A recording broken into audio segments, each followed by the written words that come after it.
Chapter 450. Bufong and Nangong Wuk returned to the store. Nangong Wuk had been expelled from the Nangong family and had no place to stay.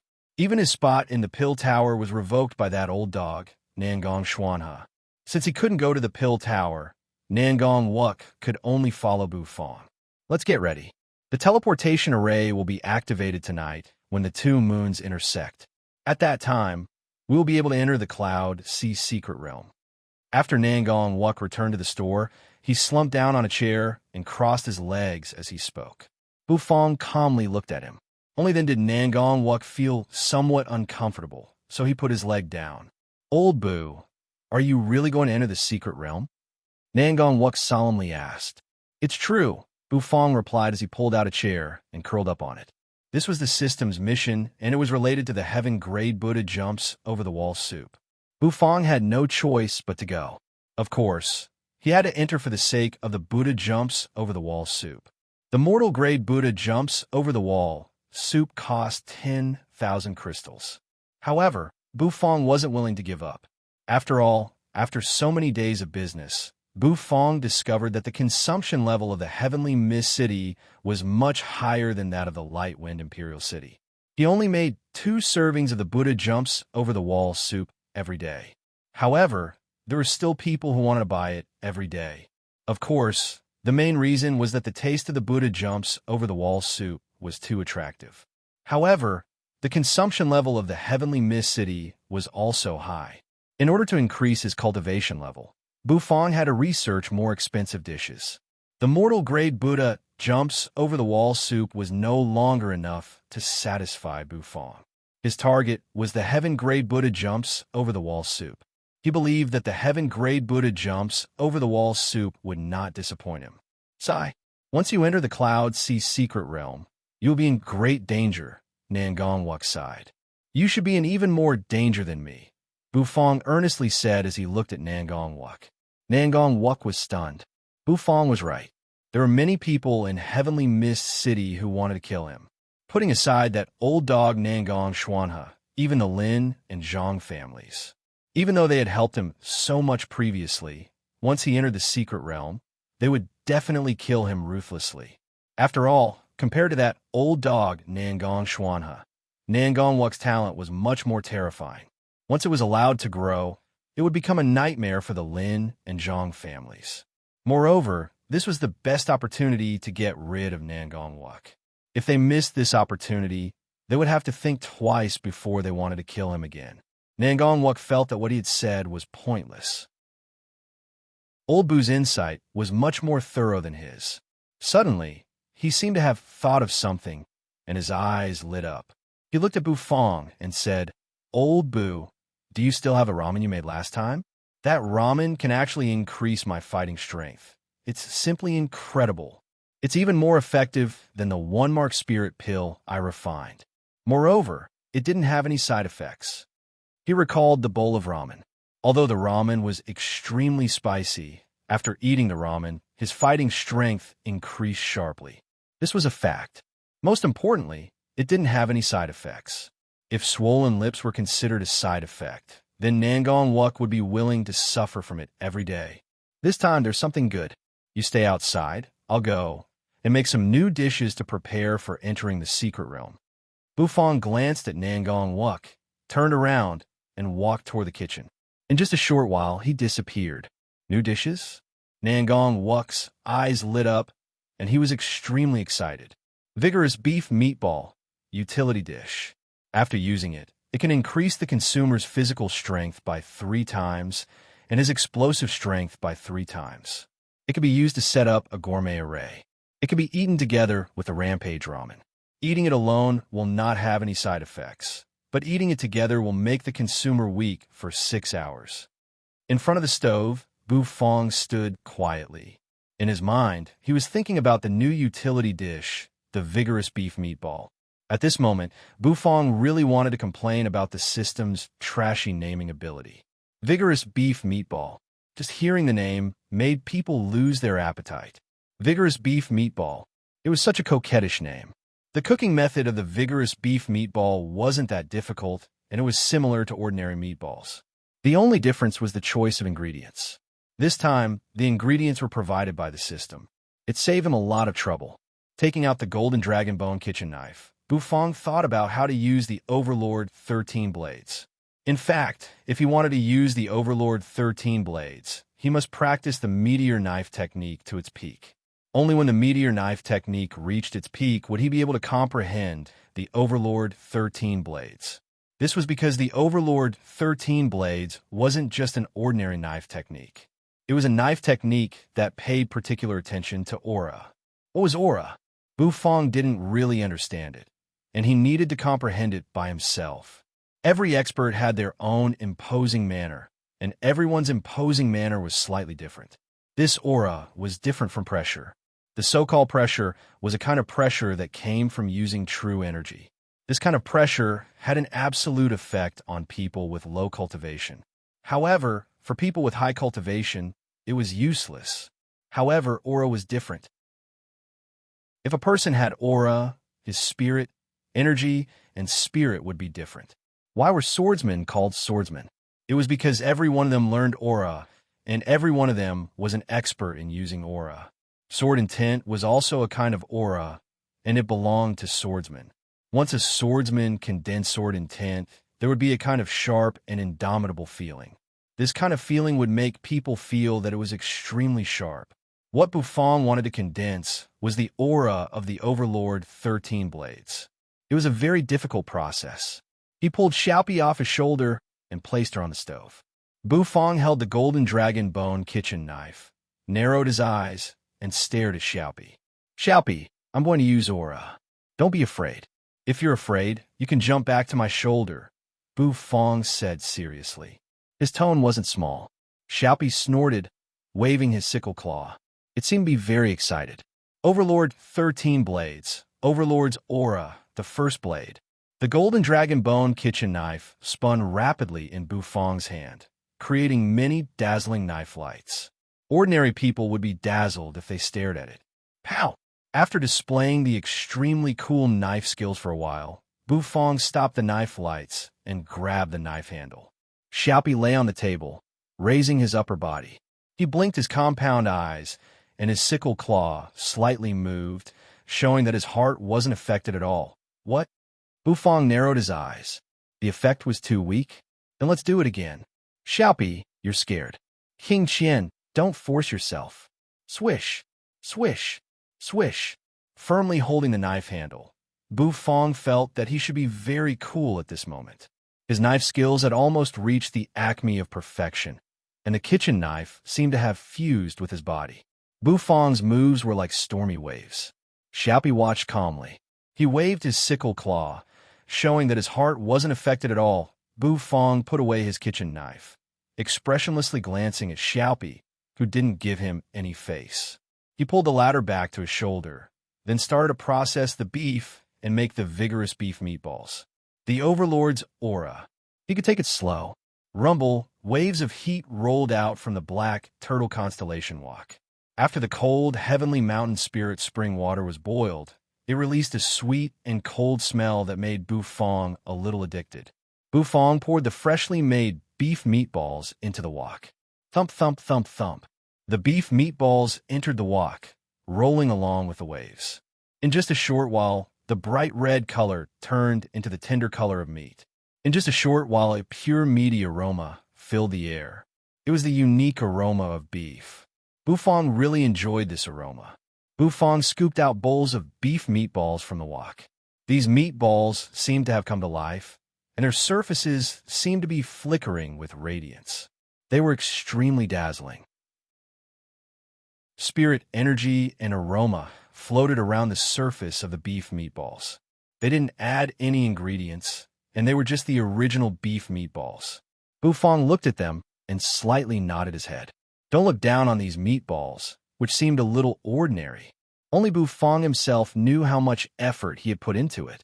He had to control his true energy to make the permeating spirit energy fuse perfectly with the meat, and he had to make sure that the spirit energy didn't dissipate. This was extremely difficult. After taking a deep breath, Bufong carried a bowl of beef meatballs out of the kitchen and went to the store. Finally, it was you. Nangong Wuk waited anxiously until he finally saw Bu Fong carrying the dish out of the kitchen. He was really looking forward to it. He didn't know what Bu Fong's new dish would be. Old Bu's new dish. It shouldn't disappoint him, right? Nangong Wuk thought to himself. Then, he saw Bu Fong place a porcelain bowl in front of him.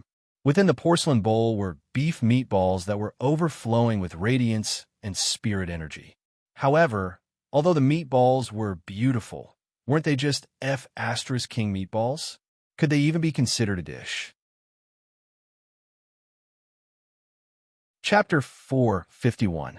Nangong Wuk's eyes widened as he looked at the glowing beef meatball. This new dish didn't require much skill. However, Old Bu's dish shouldn't be an ordinary dish. Nangong Wuk's heart shook as he thought of Bu Fong's various miracles. He immediately grinned. Since Old Bu dared to take out this dish, it meant that this dish had something special about it. Try it. This dish is called Vigorous Beef Meatball, Bu Fong said. Vigorous Beef Meatball? Who came up with this name? Could it be any more unsophisticated? This was simply the same as those inferior elixirs. Could this dish really taste good? Under Bu Fong's encouraging gaze, Nangong Wuk carefully picked up a beef meatball with his chopsticks. The radiance on the meatball gradually dimmed. An aroma quietly spread out from the meatball.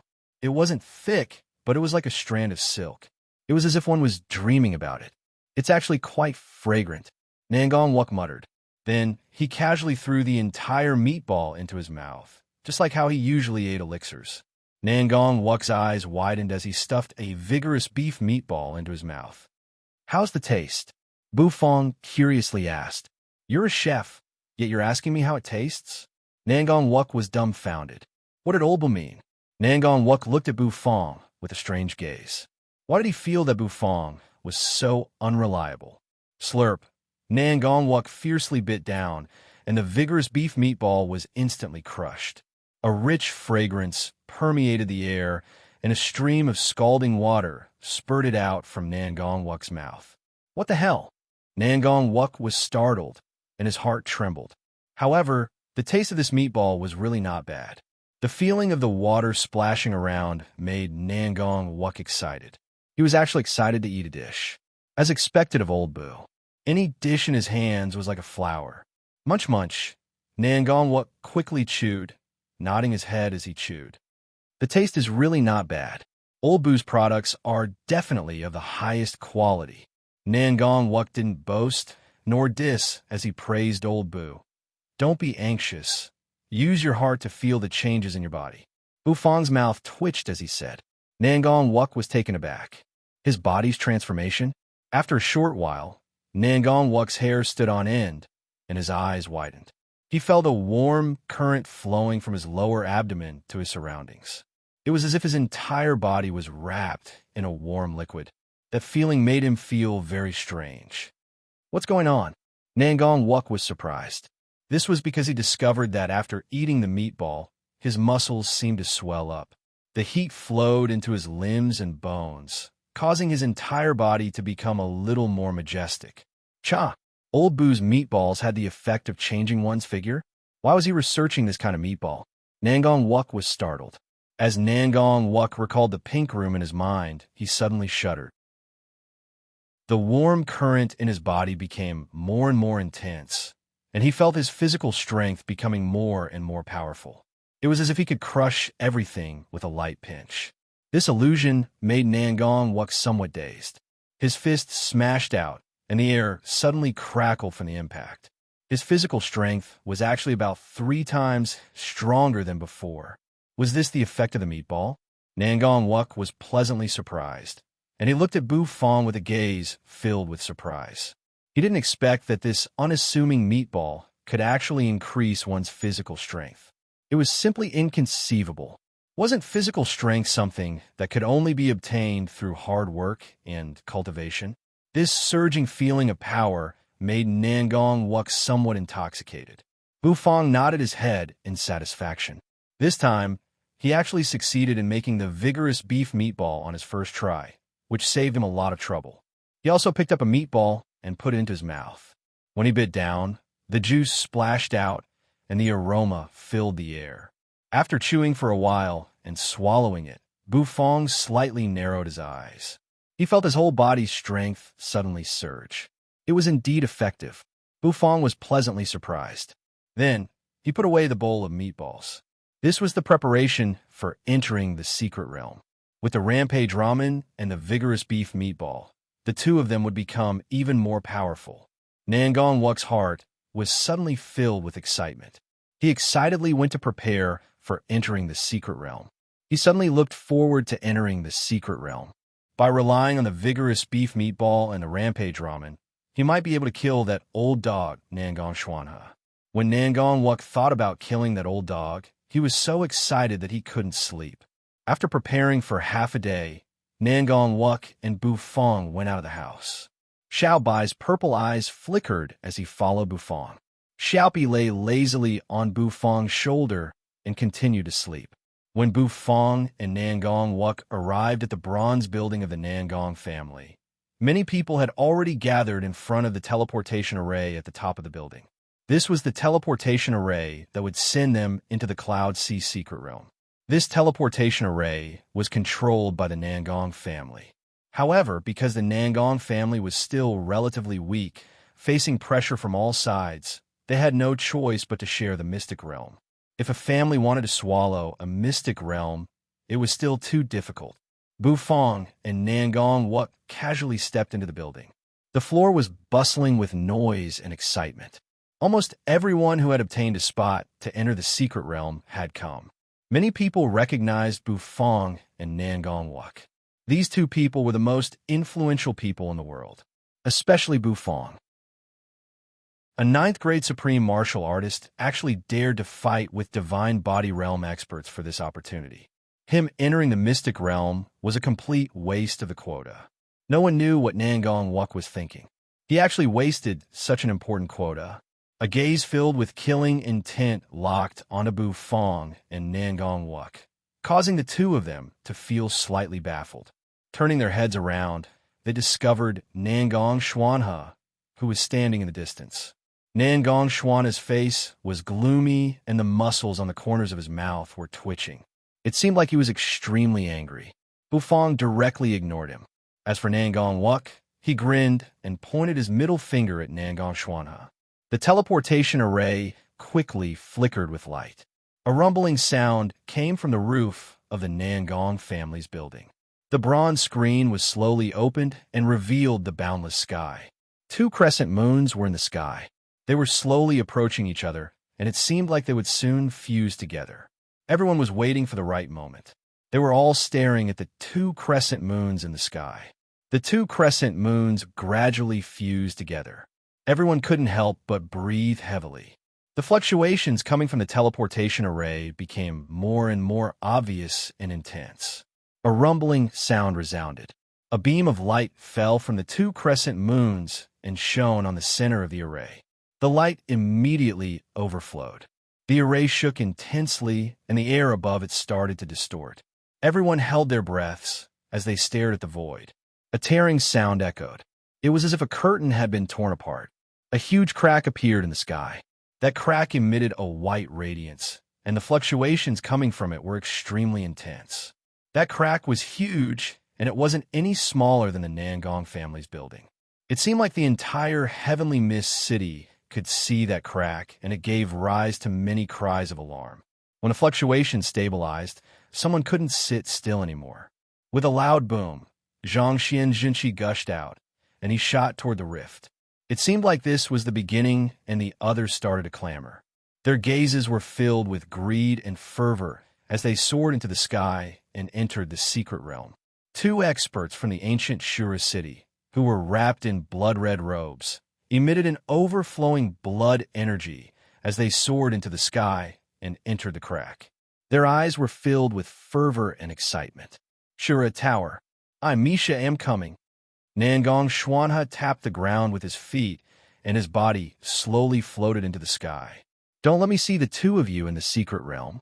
Otherwise, I will tear the two of you to shreds. I will smash your flesh into meat paste and feed it to the spirit beasts in the secret realm. Nangong Xuanhe coldly stared at Nangong Wuk and Bufong as he spoke coldly. Old dog, don't worry.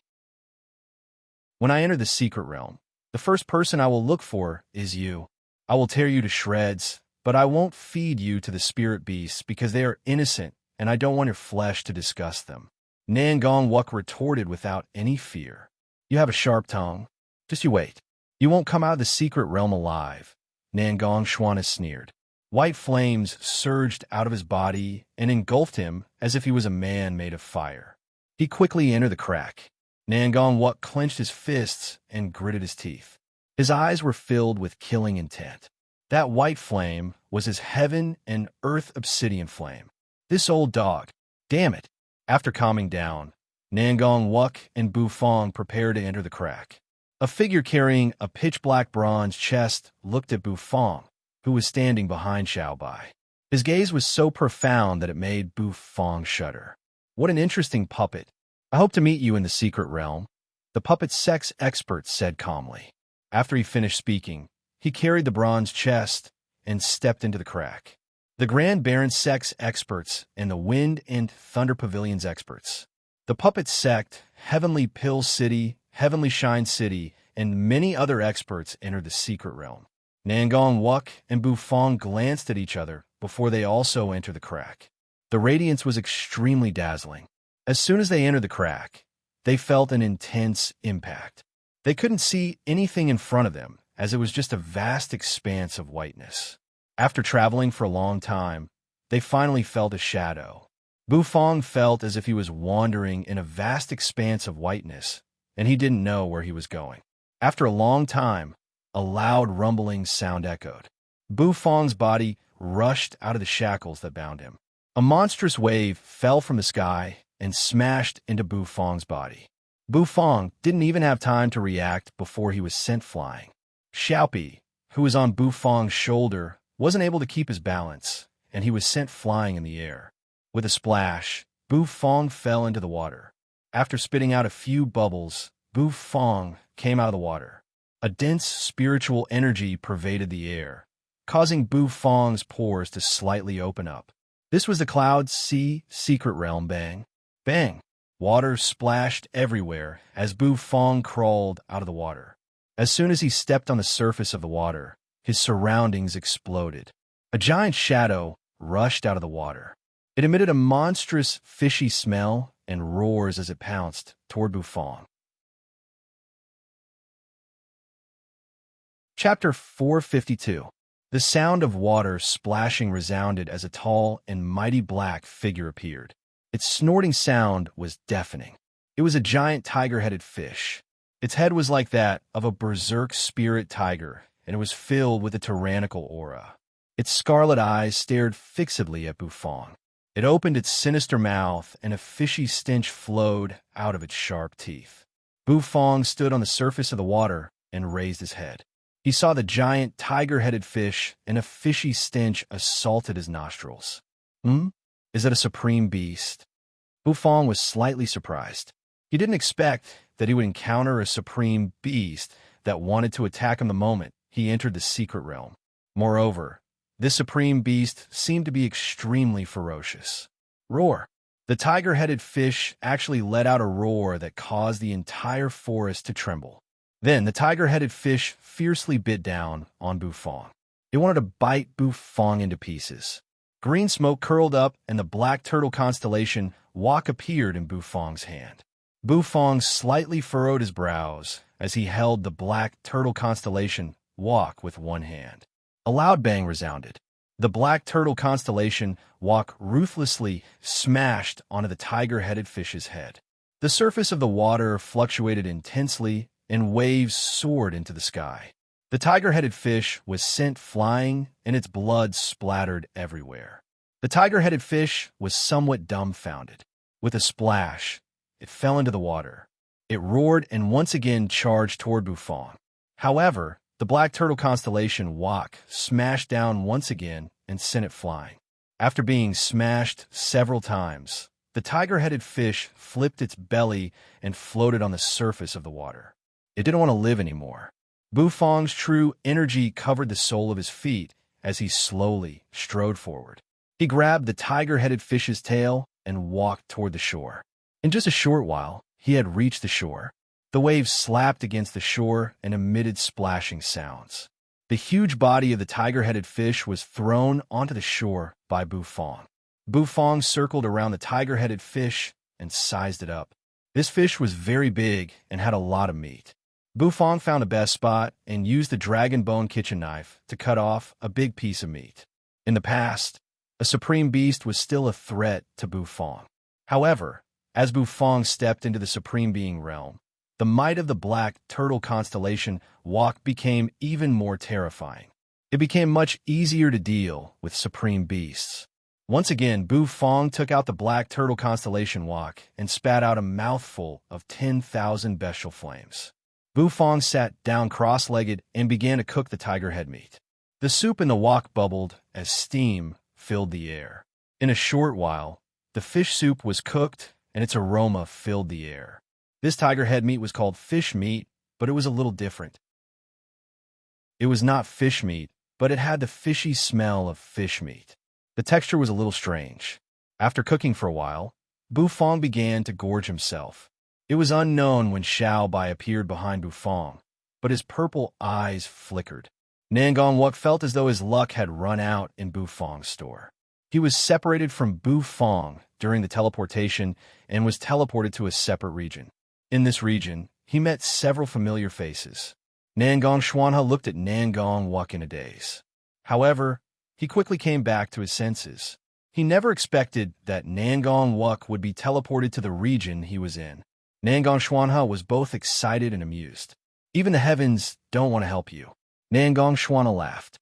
His laughter became colder and colder. In the surroundings, there were many experts from other families. Among them, the Lin and Zhang families were looking at Nangong Wuk with a playful gaze. They knew about the conflict between Nangong Xuanhe and Nangong Wuk. However, they never expected that Nangong Wuk would be so unlucky to meet Nangong Xuanhe the moment he entered the secret realm. How unlucky was he? Bang! In an instant, Nangong Xuanhe's body emitted a monstrous killing intent. Everyone, if you can help me kill this bastard, I, Nangong Xuanhe, will definitely reward you handsomely, Nangong Xuanhe said. His voice was like a morning bell that resounded in the surroundings. Many experts from the Lin and Zhang families were tempted by his offer. The Nangong family was, after all, a great family in Heavenly Mist City. If they could reward him handsomely, then the reward wouldn't be too bad. Therefore, in an instant, streams of aura gushed out. The people in the surroundings all looked at Nangong Wuk with mocking killing intent. It was as though 10,000 mantis shrimps were floating in front of him. Nangong Wuk was somewhat speechless. How could he be so unlucky? Old dog, you're really shameless. If you have the ability, then let's fight one-on-one. Don't call for help, Nangong Wuk said coldly.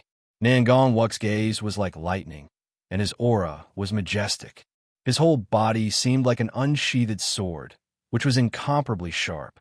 Nangong Xuanhe laughed in disdain. Do you think that I am afraid of you? Nangong Xuanhe sneered. He was an expert who had broken through 2 of the Supreme Being's shackles. How could he be afraid of an expert who had only broken through one of the Supreme Being's shackles? One-on-one, was there something wrong with Nangong Wuk's head?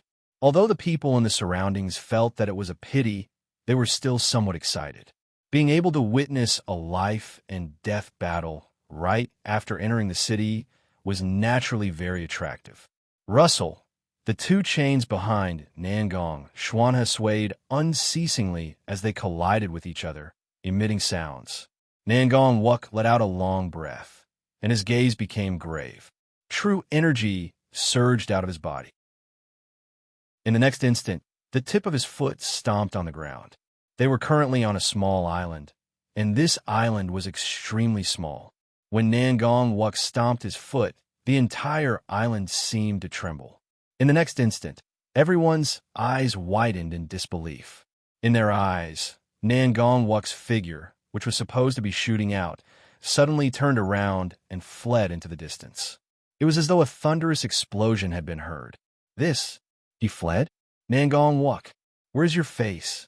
You still have the cheek to call someone shameless? Everyone was somewhat speechless. How could there be such a person?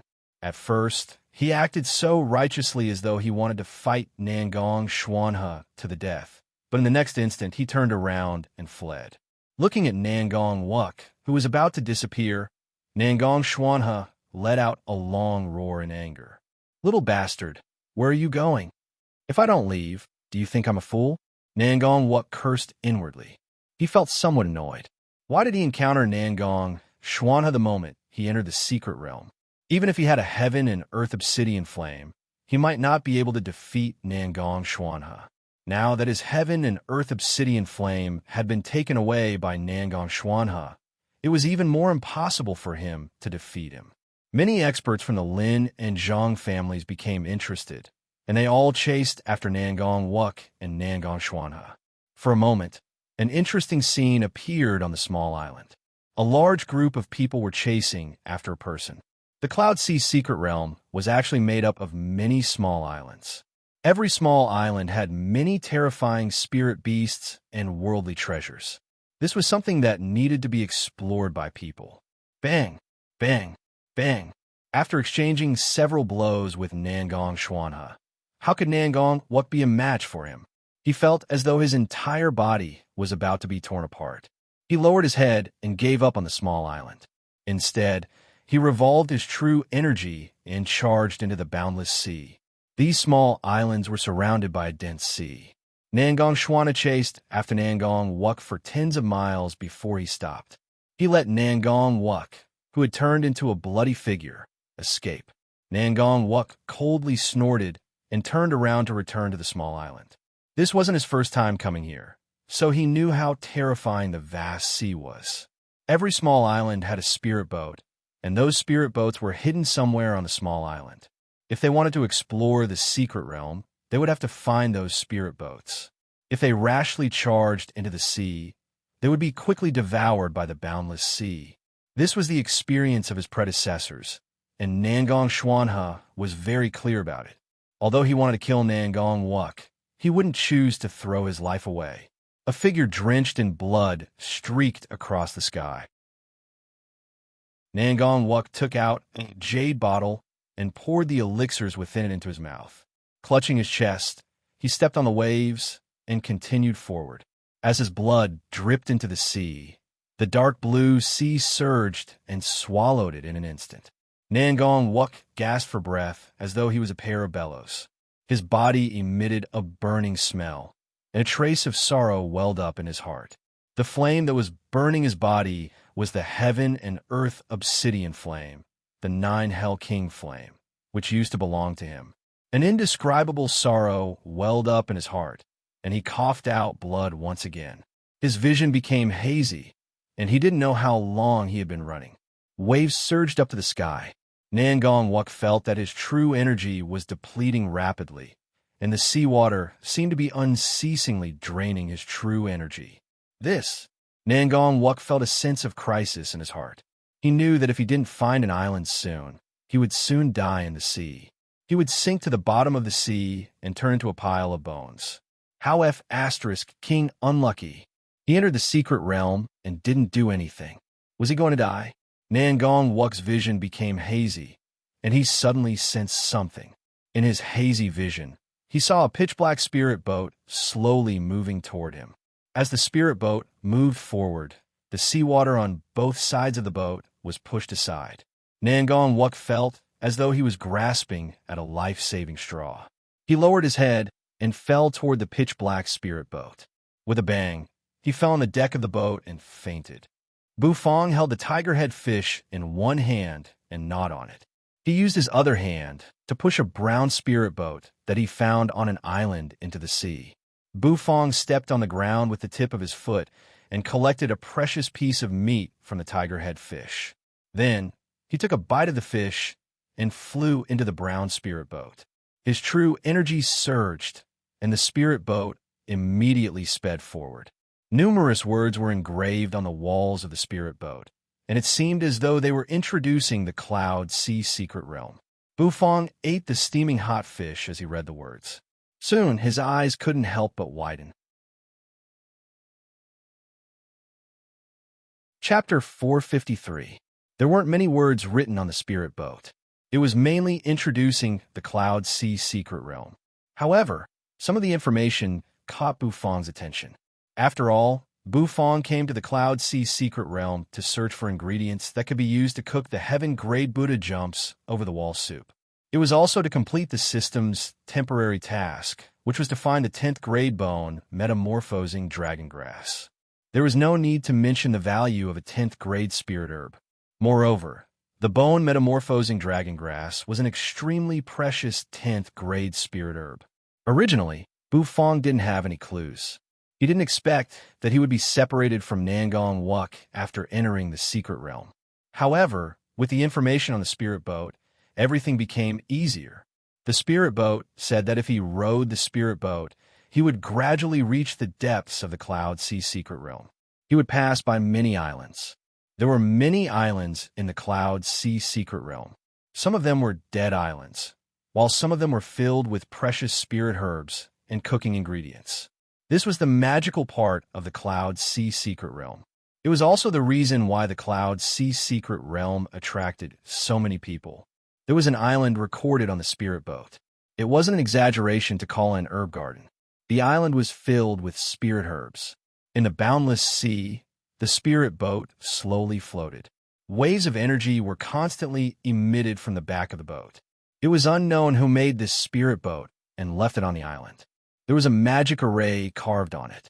As long as Bufang activated his true energy, it would pass through the magic array and emit waves of energy. These waves of energy pushed the spirit boat forward. Bufang sat cross-legged in the spirit boat, which was not very big, and stared ahead with wide eyes. He was looking for the herb garden island that was described on the spirit boat. According to his understanding, there was a high possibility that a precious spirit herb like the bone metamorphosing dragon grass was in the herb garden. As long as he found the herb garden, he would be able to find the bone metamorphosing dragon grass. The spirit boat flew at a high speed. Gradually, it got further and further away from the first island. In the end, it completely disappeared. Nangong Wuk felt as though his entire body was being torn apart. It was extremely painful. He opened his eyes with difficulty and discovered that he was lying on the deck. Deck? Was he on a ship? Nangong Wuk remembered that the last place he had pounced on was a black metal ship. Perhaps he had been lying on it. Nangong Wuk took a deep breath and stood up. He endured the stinging pain and started looking around. Sure enough, they were on a metal ship. The hull of the ship was pitch black, and there were no patterns on it at all. It was black, and it was unknown what kind of metal it was made of. It was incomparably cold and gave off a sinister aura. The ship had black sails. Every part of the place was filled with strangeness.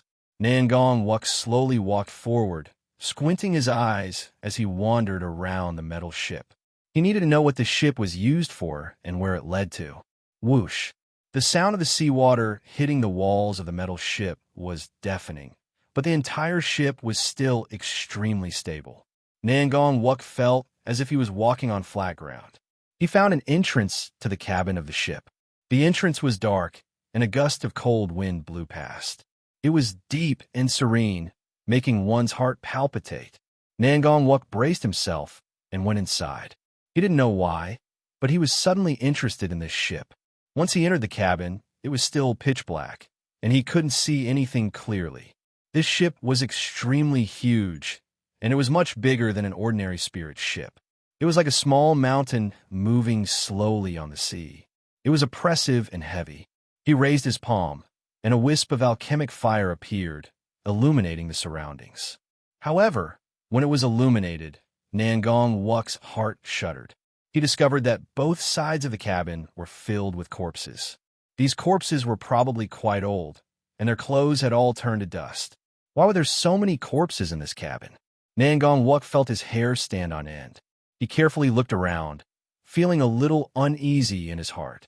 My God, why is it so gloomy? Don't make trouble. I have beef meatballs. Nangong Wuk felt his heart go numb, and he kept muttering to himself. He took out a beef meatball cooked by Owner Boo. The beef meatball was still steaming hot, and it emitted a faint radiance. Suddenly, Nangong Wuk saw a stone tablet in the distance. That stone tablet was erected in the center of the cabin. Nangong Wuk walked over, and his eyes widened as he looked at the stone tablet. Netherworld ship? Nangong Wuk read out the words on the stone tablet, and his heart immediately felt a chill. It invisibly sailed through the sea of clouds, and every time it appeared, it represented disaster, death, and slaughter. It was an ominous symbol. It was a cursed ship. It was a ship so black that it made people's hearts palpitate. Nangong Wuk wanted to cry, but no tears came out.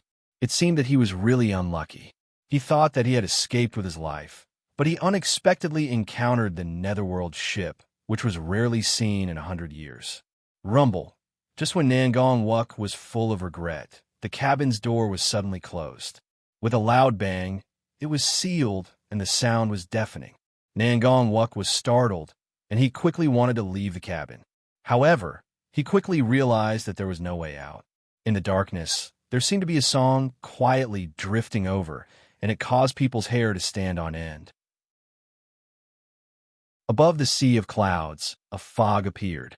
Bufong, who was sitting cross-legged in the spirit boat, raised his hand and discovered that a white fog was drifting over, and it enveloped the sea, causing everything to become hazy. The fog was so thick that it was like a curtain, and it covered everything, making it difficult for people to see clearly. It seemed like a ship was slowly sailing over from the left side. That ship was extremely huge, and it was incomparably majestic. It gave people an extremely stifling feeling. It was a completely black metal ship. Under the effect of the fog, the ship's body was faintly discernible, and it was like a ghost on the sea, slowly drifting over. Bufong squinted his eyes, and he looked at the ship slowly sailing past him, and it gradually disappeared into the fog. Bufong took a deep breath, and his heart slightly shook. Could this ship be the Netherworld ship that was described on the spirit boat? The metal ship that sailed out of the Netherworld, and it represented inauspiciousness and death. The name Netherworld seemed a little familiar.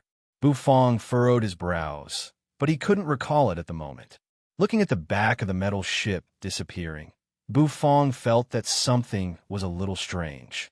Moving forward, clouds and mist rose, and the vague shadow of an island gradually appeared. This seemed to be an extremely huge island, at least much bigger than the island that Bufong had seen for the first time. The spirit boat slowly sailed in and finally stopped on the shore.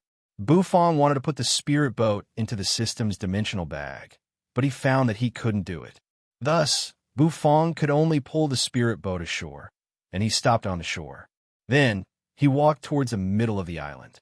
This island was majestic, and it seemed that he couldn't see the end of it. It gave people a sense of oppression. As for whether it was the Her Garden Island, Bufong didn't know. However, he still wanted to go in and check. If it was the Herb Garden Island, it would be best. However, looking at the island's appearance, it shouldn't be the Herb Garden Island. How could spirit herbs grow on stones? Without nourishment, how could spirit herbs grow? Bufong stepped out of the small boat, and Xiao Bai's purple eyes flashed as he followed behind him. Xiaopi was lying on his shoulder, and everything seemed so peaceful. Looking at a winding path, Bufong stepped into it. Actually, Bufong didn't know that there were many spirit boats around this island. Many people had entered the island through the small path, and it seemed that they would meet soon. After walking on the small path for a long time, Bufong soon entered the darkness. A chilly wind blew in the darkness, and it didn't last for long before he saw the bright entrance. Stepping out of the entrance, what entered his eyes was a sea of light.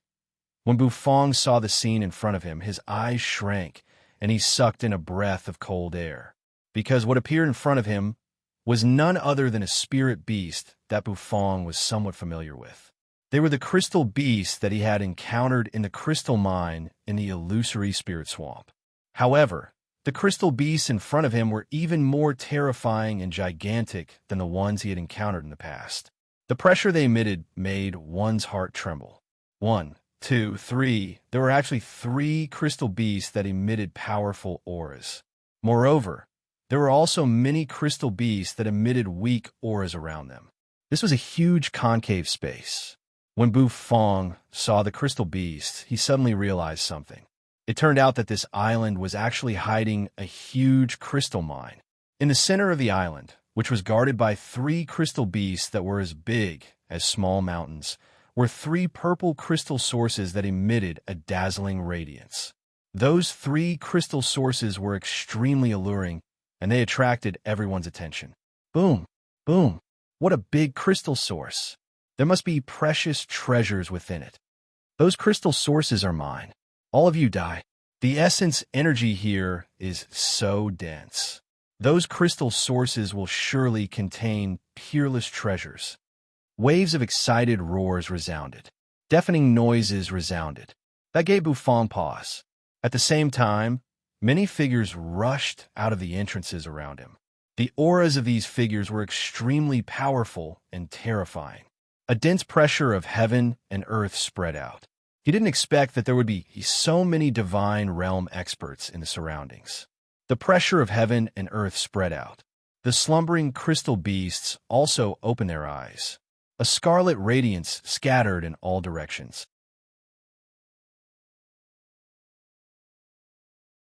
Chapter 454. There was actually such a huge crystal mine on this small island. The 3 glittering crystal sources were like 3 stars in the night sky, and they attracted everyone's attention. Greed appeared in everyone's eyes. The fact that 3 divine realm crystal beasts were guarding the crystal sources was enough to show how precious the items within the crystal sources were. Everyone's heart was stirred. Roars resounded through the air as the experts who had passed through the passageway and entered the crystal mine all shot out toward the crystal sources. Greed was the source of all evil, and their greed finally attracted the attention of the crystal beasts.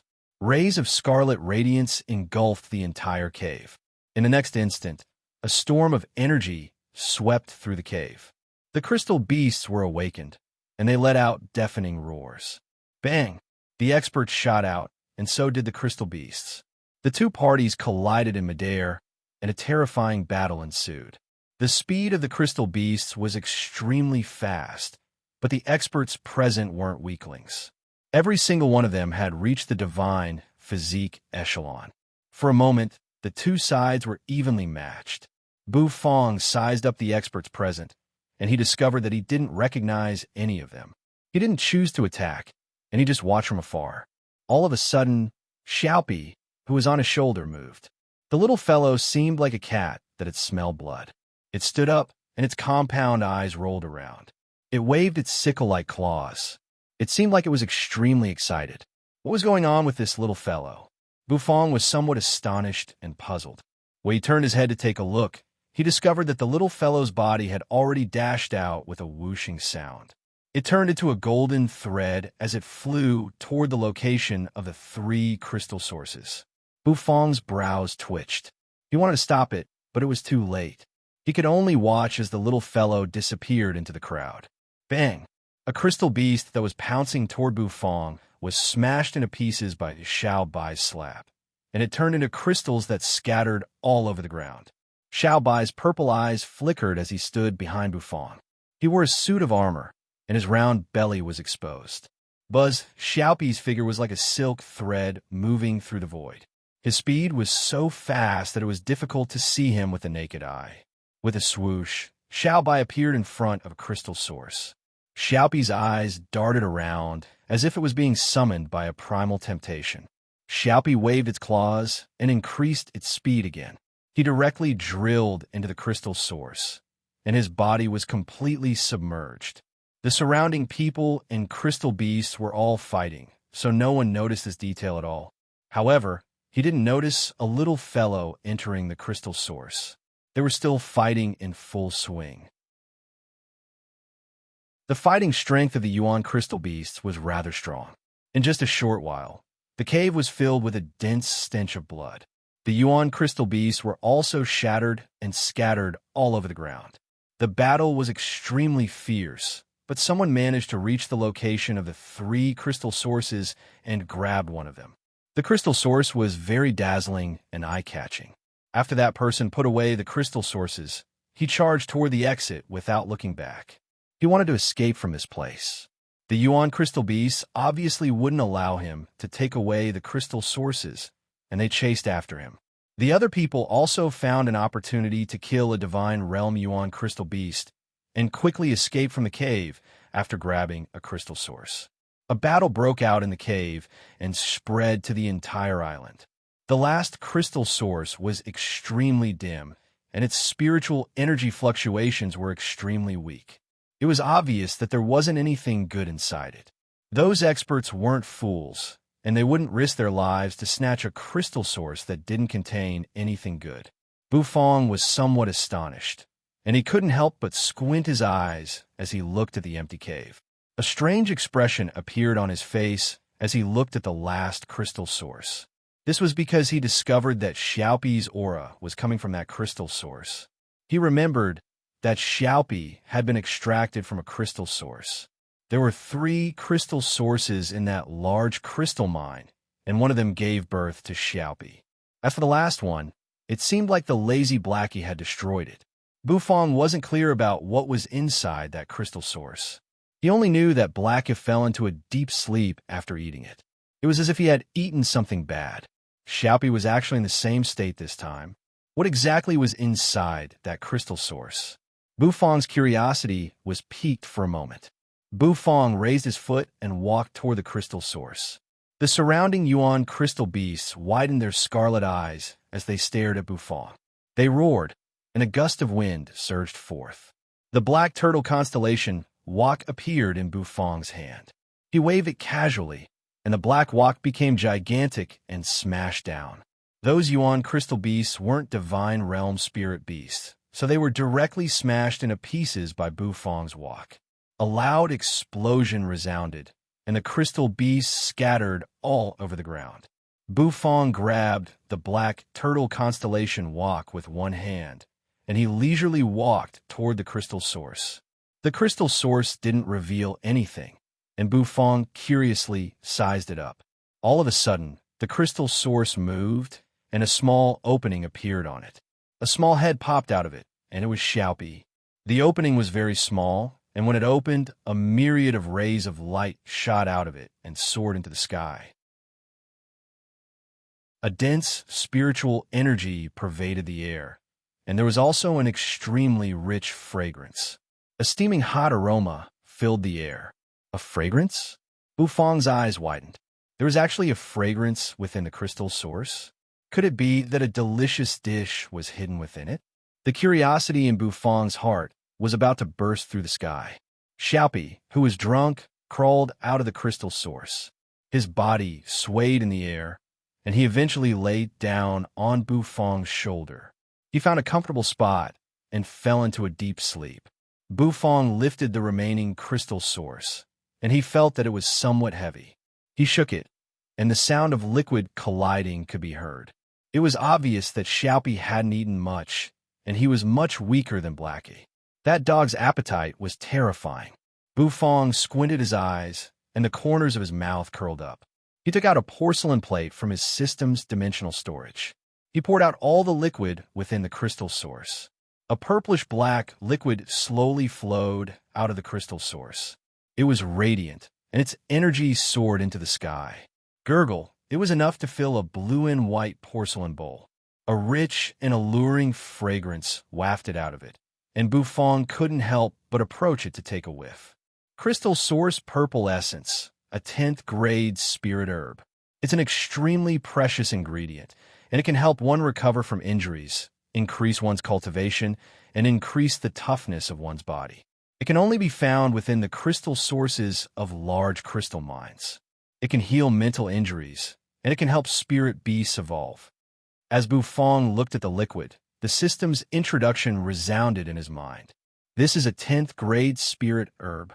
Bufong was dumbstruck, and he couldn't believe what he was seeing. He didn't expect that he would obtain a crystal source purple essence just like that. Wasn't it said that 10th grade spirit herbs were extremely hard to come by? A fragrant aroma wafted through the air. Looking at the purple liquid in the porcelain bowl, Bufong felt his heart stir. He stuck out his tongue and licked his lips, and his eyes lit up. He couldn't help but approach it, and he wanted to take a sip.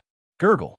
Bufong took a sip, and the crystal source purple essence entered his mouth. Bufong felt as if all the pores on his body were about to explode, and steam was gushing out of them. His eyes instantly became bloodshot. Spicy. It's intense. This was what Bufong felt in his heart. Rather than calling the crystal source purple essence a spirit herb, it would be more accurate to call it wine, or a mixture of wine and sour plum juice.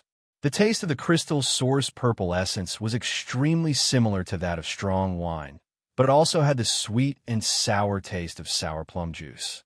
Although it couldn't increase Bufong's cultivation, the spiritual energy seeped into Bufong's body and improved it. It was no wonder that Blacka fell into a deep sleep after eating it. It turned out that the crystal source purple essence could heal mental injuries and help spirit beasts evolve. Bufong smacked his lips and suppressed his urge to take another sip. He stored the crystal source purple essence into the system's dimensional storage. This was definitely a good item, and Bufong couldn't let go to waste. If it could be slightly processed, it would surely become an extremely precious and fine wine. Outside of the small island, crystal beasts were being beaten to a pulp. An expert, who was bathed in blood, took out a crystal source with a loud roar. He activated his true energy and carefully cut it open. Many experts looked at the expert who had just cut open a crystal source with curiosity in their eyes. They were all curious about how amazing the item was, since it was guarded by a divine crystal beast. However, when the expert cut open the crystal source, he felt so depressed that he almost vomited blood. The crystal source was completely empty, and there wasn't even the slightest trace of a treasure inside. It was a solid crystal source. The other expert who had snatched the crystal source was overjoyed. If the previous expert didn't obtain anything valuable, then the crystal source in his hands would be extremely valuable. He also impatiently cut open the crystal source. This expert was slightly better, and the item he obtained was worth something. However, the value of the item he obtained wasn't directly proportional to the price they had paid. Everyone was dumbfounded. Then, a commotion suddenly broke out. Since the previous two crystal sources didn't contain anything valuable, then could the good item be in the last crystal source that everyone had forgotten about? Everyone's eyes immediately became bloodshot. They looked at each other and rushed toward the entrance of the cave. A slender and thin figure slowly walked out of the cave. Some people glanced at Bufong in surprise, but they didn't pay him any attention and continued to search for the last crystal source.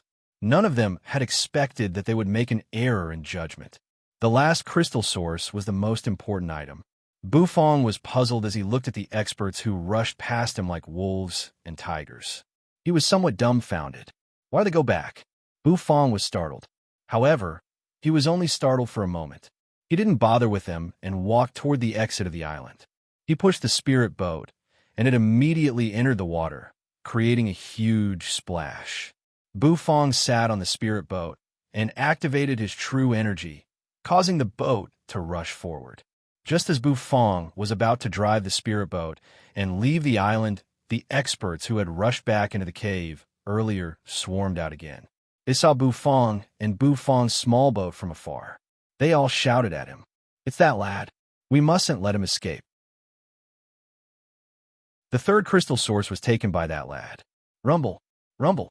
For a moment, the sound of spirit boats entering the water rang out, causing Bufong to turn his head in surprise. When he turned his head, his pupils shrank. Countless experts stretched their necks and widened their eyes as they urged their spirit boats to chase after him. Bufong was startled, and he turned his head to increase the speed of his true energy. Are these people retarded? Who are they trying to scare?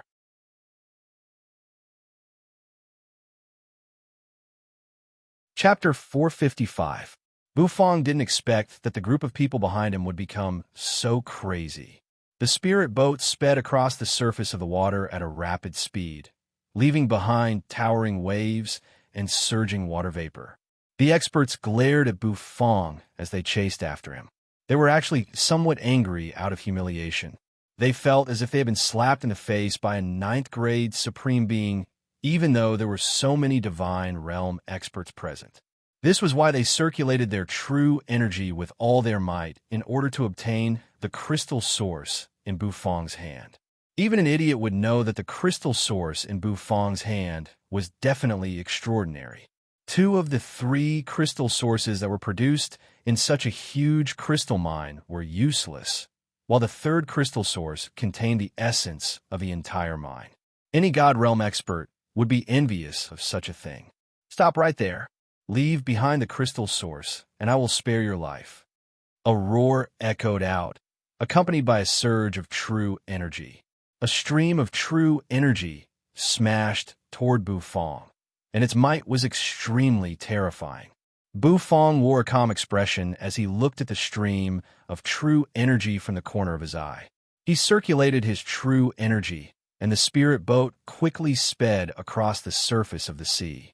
The waves surged up to the sky, and Bufang steadily dodged the terrifying attack. The experts were all infuriated. A supreme being actually dared to challenge their prestige. Numerous streams of true energy shot toward Bufang from behind, and they were so dense that they blotted out the sky and the sun. Bufang's expression became solemn, and his true energy surged out of his body.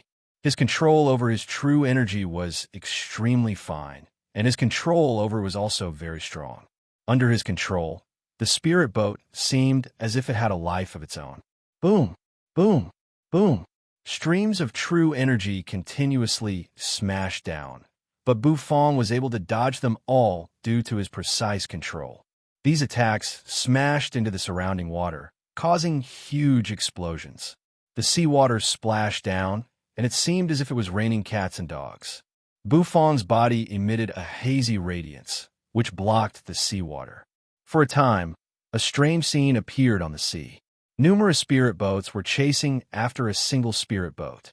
That spirit boat was like an extremely nimble fish, dodging left and right, dodging all the attacks. Some experts flew into a rage, while others were so depressed that they almost vomited blood. Is this a F*King supreme martial artist? Why was he so difficult to deal with? There was a small island in front of them, vaguely visible in the clouds. Bufang's eyes lit up as he urged the spirit boat to speed toward the small island. The speed was extremely fast, and when it reached the shore, the entire spirit boat seemed to be flying away with a loud bang. Bufang grabbed Xiaopi, somersaulted in the air, and landed steadily. He turned his head and glanced at the group of wolf-like divine realm experts behind him. His brows slightly twitched as he turned around and charged towards the depths of the island. These people's eyes had already turned red. It was better to dodge quickly. Boom, boom, boom. One after another, the spirit boats shot toward the shore like arrows, rumbling as they landed on the beach. Streams of majestic, true energy soared into the sky. Then, numerous figures appeared and chased after Bufang. For a fortuitous encounter, everyone would go crazy. Nangong Xuanhe greedily looked at a swaying tree in front of him. That tree was incomparably wide, and it covered the entire sky. Its densely packed branches spread out in all directions, brandishing their claws. Its leaves were lush, and as they swayed, they emitted rustling sounds. The tree emitted a radiance unceasingly. It was unexpectedly a divine realm spirit tree. On top of that spirit tree, there was an extremely beautiful flower. The flower's petals were pink, and as it slowly bloomed, a golden flower bud could be seen floating in the air. A wave of fragrance pervaded the air, causing Nangong Xuanhe's whole body to tremble. This is a 1,000-year-old demonic claw chi tree. It is an extremely precious spirit tree. It blooms every 100 years and bears fruit every 100 years. It is a precious spirit herb that can be used to refine foremark spirit pills. Nangong Xuanhe was extremely excited. He stared at the resplendent flower, and his heart almost jumped out of his chest. Flowers bloomed and wilted in an instant, and this flower was about to wither. The essence within it had already dispersed long ago. Next, the petals withered, and a fruit appeared. That fruit was the most important thing, and it was also Nangong Xuana's target this time. A gentle breeze blew past, causing the trees' leaves to rustle. The flower's fragrance became very faint, and under Nangong Xuana's expectant gaze, the petals finally began to wither, falling off one by one. A fruit, which resembled a bear's paw, appeared on the spirit tree. The fruit was brimming with spiritual energy, and its fragrance permeated the air, intoxicating everyone. It was simply too wonderful. Nangong Xuana squinted his eyes and sighed with emotion. All of a sudden, a clamor resounded from afar. Nangong Xuana was slightly stunned, and his emotional state was broken by the clamor. A figure dashed out from afar at an extremely fast speed, barging into the crowd. "Who is it?" Nangong Xuana was startled, and he immediately shouted, "It's you." However, in the next moment, his eyes widened, and they were filled with killing intent. Nangong Xuana had entered the secret realm, and there were only two people he wanted to kill the most. One was Nangong Wuk, and the other was Bufong. Nangong Wuk escaped in a half-dead state, and he didn't expect that the other person would actually deliver himself to his doorstep. There was a path to heaven, but you didn't take it. Instead, you chose to stroll through the gates of hell. However, Bufong's calmness exceeded his expectations. He wasn't intimidated by Nangong Xuana's imposing manner at all. He continued to move forward at a high speed. He was like an arrow as he flew past Nangong Xuana. When Bufong saw the bear's paw-like fruit, he let out a cry of surprise, and a trace of astonishment appeared on his face. Nangong Xuana didn't care about whether Bufong was astonished or not. He raised his palm, and the pale white flames turned into a fireball, which shot toward Bufong. It was a heaven and earth obsidian flame, an extremely powerful heaven and earth obsidian flame. Bufong shifted his gaze away from the fruit. He rotated the black turtle constellation Wok in front of him, and the flames collided with the black turtle constellation Wok and dispersed. Bufong shot a glance at Nangong Xuana, then looked behind him and continued dashing forward. Nangong Xuana furrowed his brows, and his heart suddenly trembled. His pupils shrank, and he looked behind him. What the F***CK? That damned fellow. Nangong Xuana was so angry that his lungs were about to explode. Nangong Xuana's heart sank to the bottom when he saw the numerous divine realm experts appearing before him. His hatred for Bufong was like a raging river, and it was endless. He actually attracted so many divine realm experts. These divine realm experts weren't fools. When they smelled the fragrance, they were all attracted by the bear's paw fruit, a spirit herb that could be used to refine a 4-mark spirit pill. The attraction of the bear's paw fruit wasn't any less than the crystal in Bufong's hand. In an instant, cries of alarm resounded from the crowd. This fruit was discovered by me, Nangong Xuana. Whoever dares to take a step forward will be offending my Nangong family. The aura on Nangong Xuana's body surged, and 2 pitch-black chains swayed behind him. The aura of someone who had broken through 2 of the Supreme Being's shackles was fully displayed. However, these divine realm experts didn't care which family they belonged to in front of benefits. All of them roared as they charged toward the fruit. Their battle cries shook the heavens. Nangong Xuana's eyes turned bloodshot, and he attacked brazenly. His surging true energy smashed a divine realm expert, and half of his body was smashed into pieces, causing him to bleed on the spot. In an instant, the smell of blood permeated the entire island. The blood of these experts, who were fighting crazily, dripped onto the ground and was quietly absorbed. The people who were fighting didn't notice anything. Nangong Wuk felt as though his entire body was being suppressed by a mountain, and he found it extremely difficult to breathe. The ship was pitch black, and its cabin was filled with broken bones. A melodious song drifted out from the cabin, and it reached Nangong Wuk's ears, causing his entire body to shiver. Kacha kacha! The sound of something being crushed rang out. Nangong Wuk's heart was in his throat. The netherworld ship seemed to have stopped, and it was very stable. Nangong Wuk was taken aback. Then, he discovered that the cabin's door was suddenly opened. An ice-cold wind blew into the cabin, causing Nangong Wuk's body to shiver. Russell, a pale, sparkling, and translucent foot slowly emerged from the darkness of the cabin, and when it stepped on the ground, it emitted a soft sound. There was actually someone in the cabin? Nangong Wuk didn't even dare to breathe loudly. He widened his eyes as he looked at the enchanting figure that emerged from the darkness. It was obvious that it was a woman. She was graceful, and her long hair reached her waist, swaying slightly. However, her skin was as pale as paper, and Nangong Wuk couldn't sense any signs of life from her body. Could it be that she was already dead?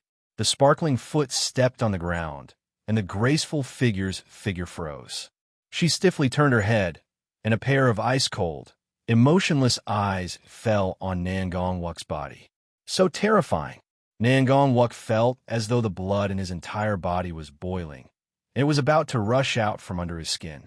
Suppressing his aura, Nangong Wuk tightly clenched his teeth and didn't dare to make any movements, as he was afraid of attracting the woman's attention. Tap, tap, tap. After giving Nangong Wuk a glance, the woman turned her head and continued to walk out of the cabin. The Netherworld ship stopped in front of the small island that contained the big crystal mine. The woman's graceful figure stood on the deck for a long time. Her long hair fluttered in the wind. Streams of blood energy floated out from the small island, and they looked like threads. These were all the blood of the Divine Realm experts who had fallen on the small island. The blood of those corpses was drawn out, and it floated onto the woman's body, and it unceasingly flowed under her skin. In just a short while, a large amount of blood was completely absorbed. Buzz, the woman let out a shrill cry, as though she was summoning something. The big crystal mine shook, but nothing came out from it. The woman's shrill cry became more and more intense, and it seemed to contain a trace of anger. Rumble. The surrounding waves exploded and rose into the sky. The angry woman's figure flashed, and she fiercely rushed back into the cabin. With a bang, the cabin's door was tightly shut. Nangong Wuk was once again pressed to the ground, and his heart was filled with grief and indignation. What the hell? Bang! When the Netherworld ship slowly left, the whole small island was directly smashed by an invisible force, and it scattered into pieces, floating on the surface of the sea. The Netherworld ship's pitch-black sail swayed, and it slowly sailed forward.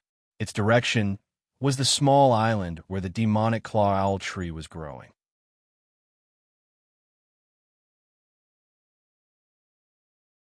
Chapter 456. Misha, is this the place that we sensed? A figure clad in a blood-red robe calmly asked the person beside him. They were standing on the peak of a mountain on a small island. The center of the mountain was sunken in, and magma was bubbling within it. Gurgling steam rose from the magma and soared into the sky. Dense black smoke was surging violently. Misha's eyes, which were wrapped in a blood-red robe, were deep and profound. His gaze seemed to pierce through the black smoke and stare at the bottom of the magma. That's right. It's here.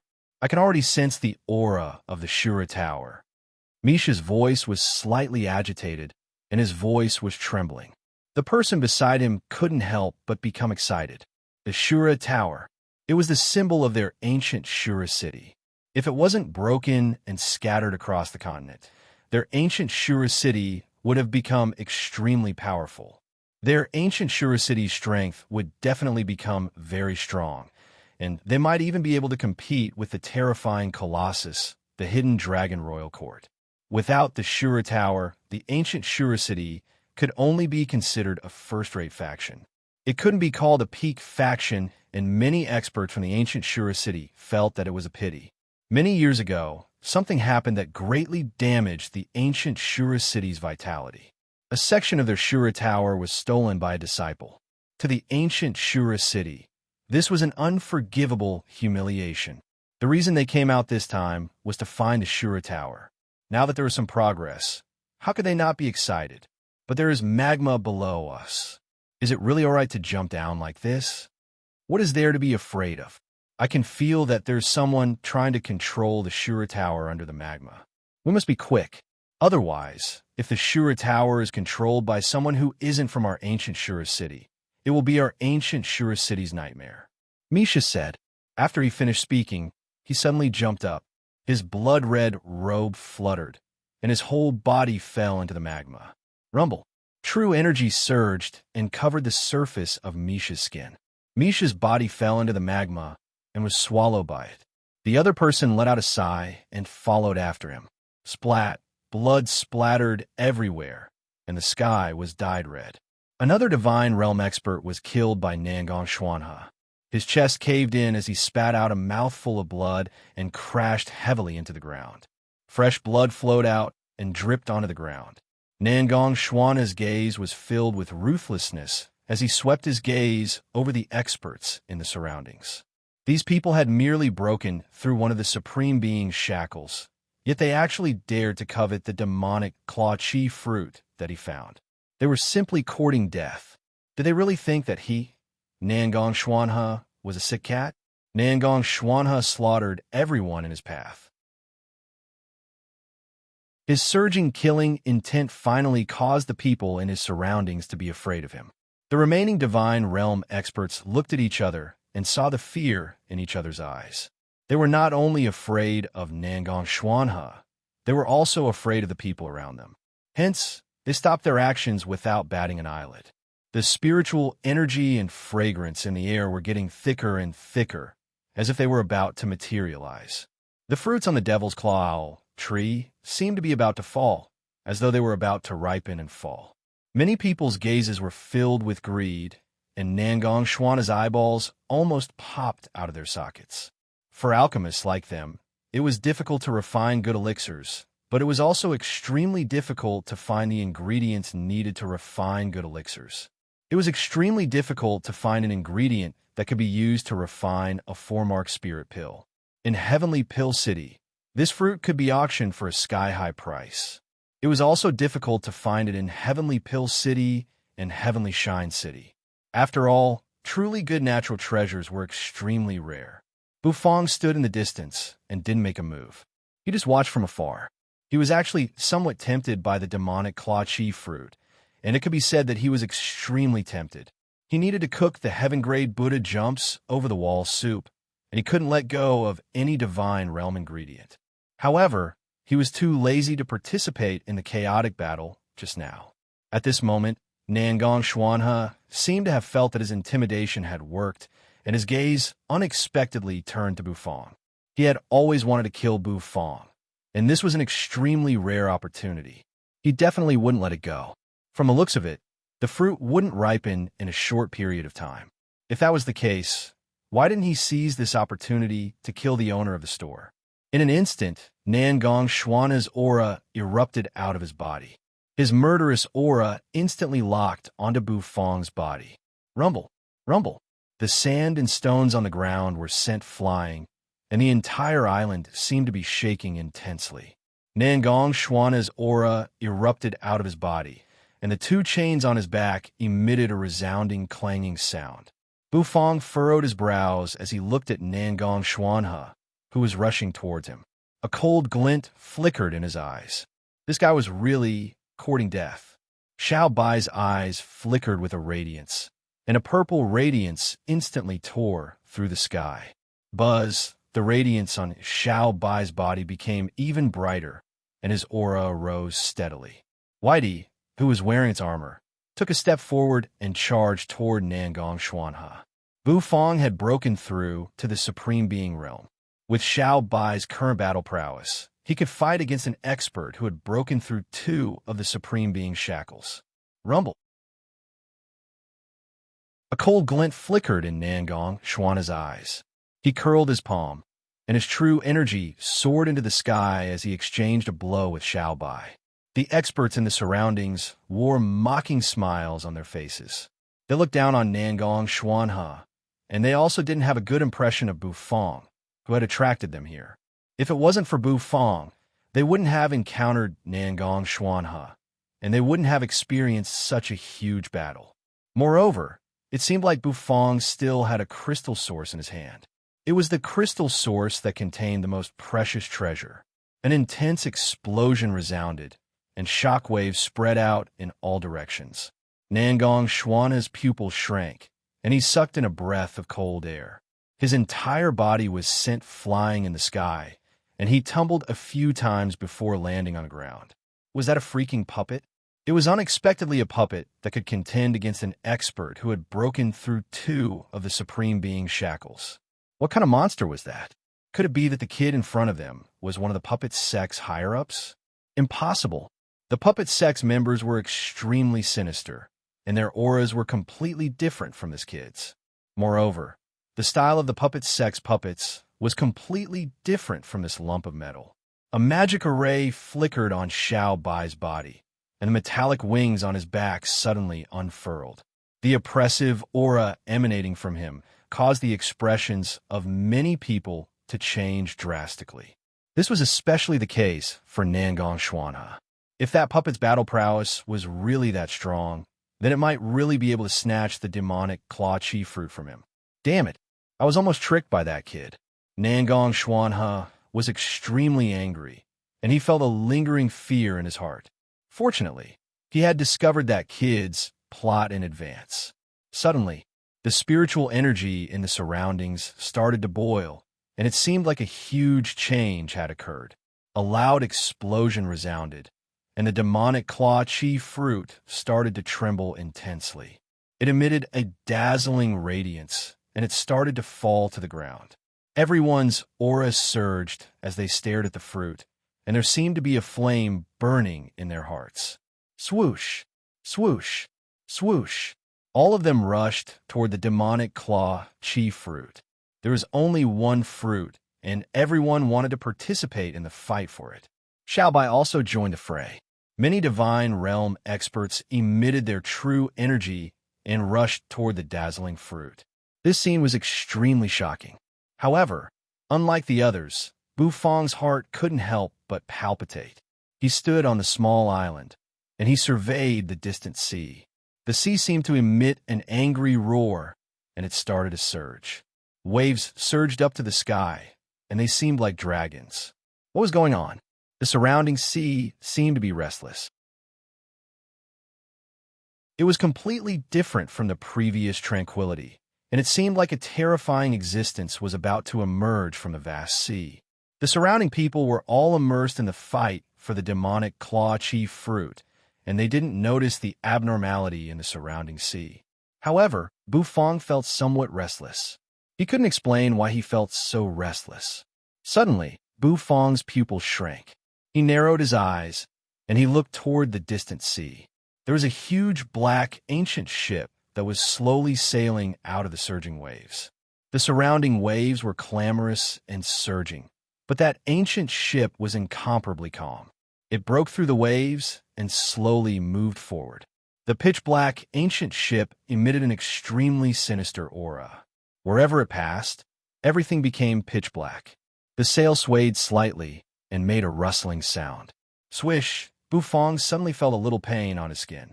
The blood under his skin seemed to be boiling, and it seemed like it was about to rush out of his skin. Strands of blood floated up from the ground, gathering toward the black ancient ship, and finally seeping into it. The pitch-black ancient ship became even more demonic. Boom! The moment the black ancient ship landed, the battle for the demonic claw chi fruit finally broke out.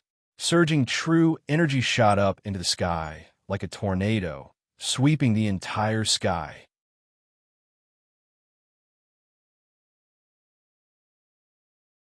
Chapter 457. Creak. A sound that seemed to come from the depths of time resounded. The bronze door of the cabin was opened once again. Nangong Wuk felt as though he was about to suffocate. As he felt the radiance from the outside, his whole body's power was continuously recovering. He wanted to rush out of this cage-like place, but he discovered that he couldn't move. Even though his power had recovered, he still couldn't move. It seemed as though a heavy mountain was pressing down on his body, making it hard for him to breathe. Nangong Wuk widened his eyes, and he twisted his butt, trying to get up. But very quickly, he felt a strand of ice-cold hair fall on his neck. His whole body stiffened, and he turned his head with great difficulty, only to see an ice-cold face. That face was expressionless, and it was as cold as ice. Her pitch-black hair hung down like a curtain, and her pale skin was devoid of any color. It was that woman. Nangonwuk really wanted to cry. Why did that woman pester him? Was it because of his handsomeness? Nangonwuk wanted to cry, but no tears came out. He looked at that woman, and he held his breath, not daring to even breathe loudly. That woman's pitch-black eyes locked onto Nangonwuk's body, and she opened her mouth, sticking out her scarlet tongue. "Du, what are you doing?" Nangonwuk's whole body stood on end, and he used all of his strength to shout out those words. However, that woman didn't pay any attention to him. Rip! It was as though a piece of ice was streaking across his face. That woman's tongue was licking his face. Nangonwuk was dumbfounded, and he was completely dumbfounded. His whole body was in a mess. Was he being kissed by force? How could she be like this? What happened to her cold and aloof attitude? Strands of black energy seemed to flow along that woman's tongue into Nangonwuk's skin, and his whole body stiffened. After a long time, that woman stood up. Her crystalline feet abruptly pressed against the ground as her figure shot forward like a bolt of lightning. With a loud bang, the cabin's door opened. That woman's black hair fluttered in the wind. With a loud bang, the cabin closed. Only Nangonwuk was left lying there, and his face was filled with despair. He was about to cry. What on earth was he trying to do? Bufong saw the woman. Those cold eyes made Bufong's heart palpitate more and more. He seemed to finally know where his palpitations came from. It came from that woman. This woman was very scary. The black ancient ship continued to move forward. The waves parted, and the seawater actually submerged the island. In front of the ship, there was a long black figure standing straight. An awe-inspiring aura filled the air. Xiaobai immediately returned to Bufong's side. The moment the woman's aura spread out, the purple in her eyes rapidly changed, turning into a deep white. Xiaobai looked at the woman with vigilance and unleashed his full power.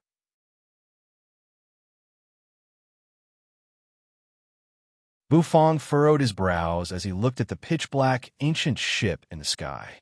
He took a deep breath. The woman with long black hair also felt that something was strange. Her black gaze locked onto Bufong's body. But there seemed to be a strange fluctuation coming from the woman's body. That fluctuation made Bufong feel as though he was being stripped naked. When the woman's gaze swept past Xiaopi's body, she suddenly let out a sharp whistle. Her whistle was extremely sharp. It caused the seawater in the surroundings to explode. "It's you, hand over crystal source, purple essence." The intermittent voice resounded in Bufong's mind. Bufong was startled. Then he felt an oppressive wave of energy rushing toward him. With a bang, the entire island collapsed. Xiaobai's eyes flickered unceasingly, and he tried to shield Bufong. However, he was pressed down on the ground by a single finger of the woman, and he couldn't move at all. "Hand it over."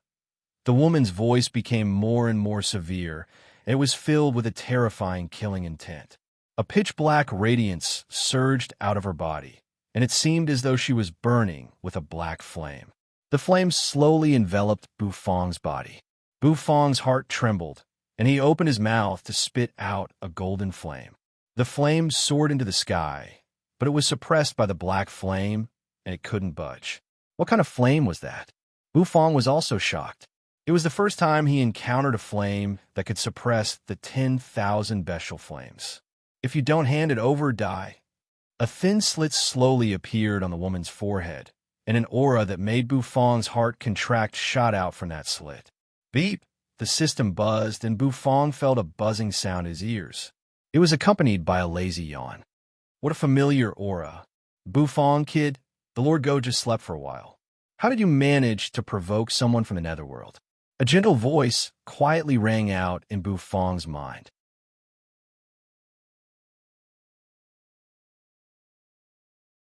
Chapter 458.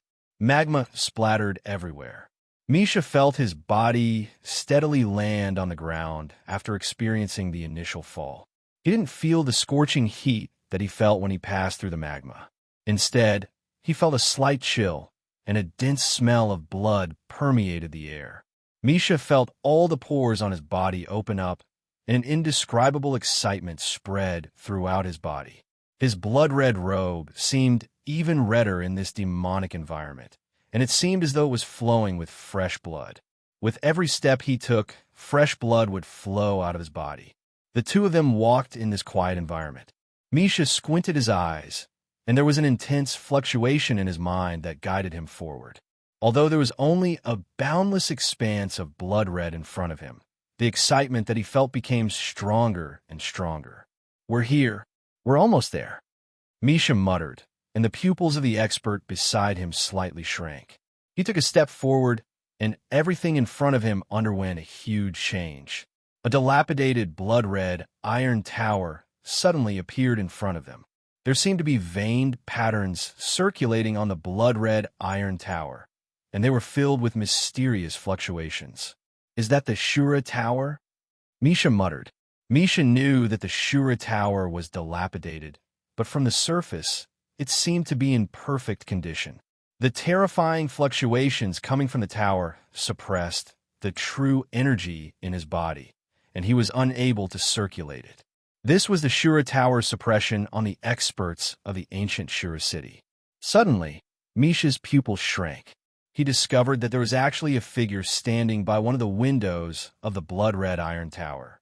It was a tall and sturdy figure, and his blood-red hair fluttered in the wind. His ice-cold and emotionless eyes stared at them. "Buffon, you brat. The Lord Go just slept for a while, and you already provoked the people of the Netherworld. You're still as playful as ever." A gentle and magnetic male voice resounded in Buffon's mind. This voice caused Buffon to freeze for a moment, and his eyes lit up. It was the voice of that lazy dog, Blackie. Had this fat dog finally woken up? Ever since Blackie ate something in the illusory spirit swamp, it fell into a deep slumber upon returning to the Imperial City. This slumber lasted for a long time. This time, he finally woke up. Moreover, that lazy dog seemed to be very familiar with the Netherworld. The Netherworld ship floated in the void, emitting an oppressive aura. Xiao Bai's entire body was glowing. The magic formation on his armor kept glowing, trying to break free from the woman's pressure. Xiaopi seemed to be waking up as well. He waved his sickle claws slightly. "This Netherworld ship comes from the Netherworld. This woman is from the Netherworld. However, she doesn't seem to be easy to deal with," Lord Go said. Buffon could feel the true energy in his body circulating at high speed. Above his head, white specks of light converged at high speed, gradually forming a vague silhouette of, the silhouette of a dog. That was the appearance of Lord Go. The woman's long black hair fluttered in the wind. It was like a sharp arrow, unceasingly lashing at the void, shattering it. A thin slit appeared on her pale forehead, and it seemed as though a vertical eye was about to emerge from it. Terrifying fluctuations filled the air. Nangong Xuanhe rushed far away into the huge waves of the sea. His true energy surged and filled the spirit ship. He didn't even look back as he fled into the distance. He had to escape. Otherwise, he would definitely die. That woman was too terrifying. Her aura seemed as though it could shatter the void. That kind of feeling, even an existence who had broken through 3 of the Supreme Being's shackles would be obliterated in front of her. They weren't existences on the same level. The Netherworld ship, that cursed ship, he had actually encountered it.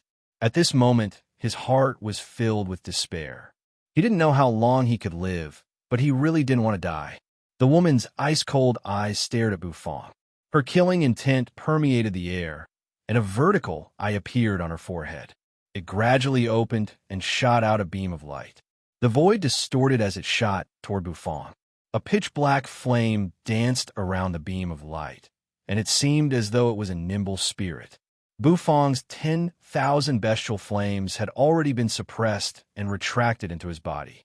He was completely unable to resist this woman. However, the silhouette above his head leisurely strode forward. It was still that familiar cat-like gait. A dog's silhouette strode forward with enchanting cat-like gait. The Lord Go was still as flirtatious as ever. "Buzz, The Lord Go, which was formed by light and shadow, stood in front of Bufong and raised its dainty dog paw. Bang!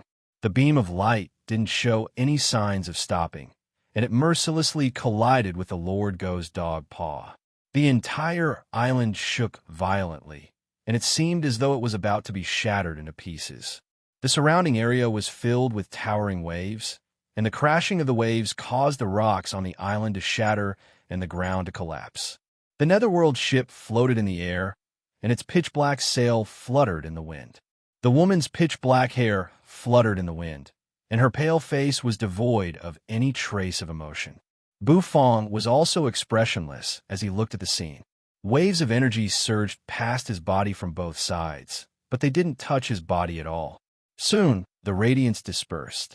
Smoke and dust filled the air, and when the wind blew, it quietly dispersed. The Lord Go, which was formed by the silhouette, was still calmly raising its dog paw. Although the silhouette was a little blurry, its figure was still standing. The Netherworld woman who was exiled in the secret realm. Let's talk things out. Don't fight. The Lord Go's gentle voice rang out from the silhouette. When the woman with long black hair heard his words, her ice-cold eyes seemed to regain some vitality, and she slightly moved. You? How do you know my name? Who are you? The woman's ice-cold voice was somewhat hoarse. I know you, but I won't tell you who I am. Don't worry. Give me, the Lord Go, some face, and I will plead for you when we return to the Netherworld. The Lord Go said mysteriously.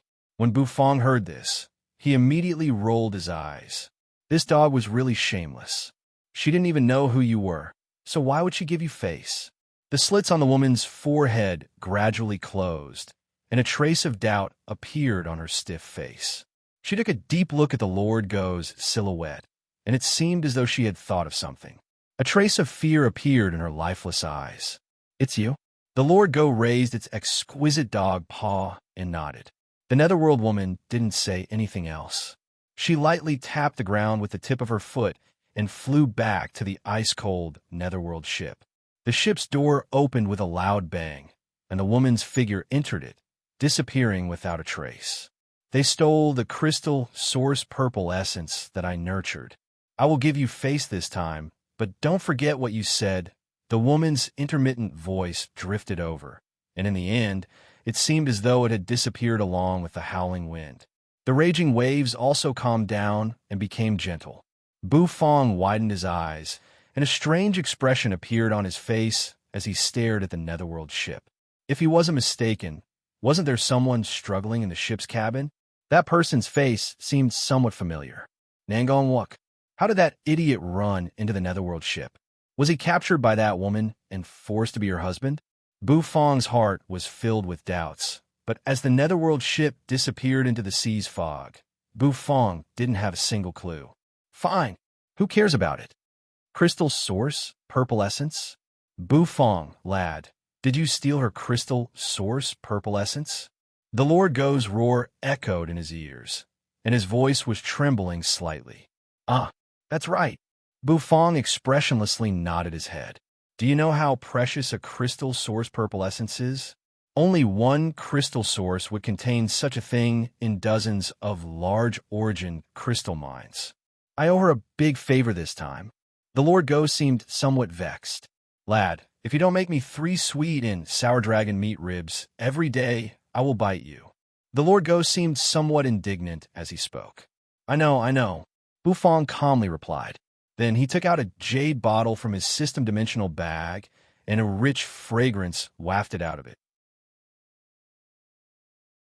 That woman was talking about this crystal source purple essence, right? Bufong asked as he shook the jade bottle in front of the Lord Go. When the Lord Go, who was formed by light and shadow, glanced at the jade bottle, his hair stood on end. Bufong, you lad, are you trying to cheat a dog? Such a big bottle of crystal source purple essence? It's no wonder that the Netherworld woman wanted to kill you. If it were me, the Lord Go, I would also chase you to the ends of the earth. The Lord Go's voice trembled, and his gentle voice became somewhat sharp. The reason why the Lord Go had fallen into a deep sleep was because he had eaten the crystal source purple essence. However, the crystal source purple essence he had at that time wasn't as big as the one in Bufong's hand. The Lord Go's light and shadow spun around on the spot, and with a bang, it turned into specks of light that filled the sky and dissipated.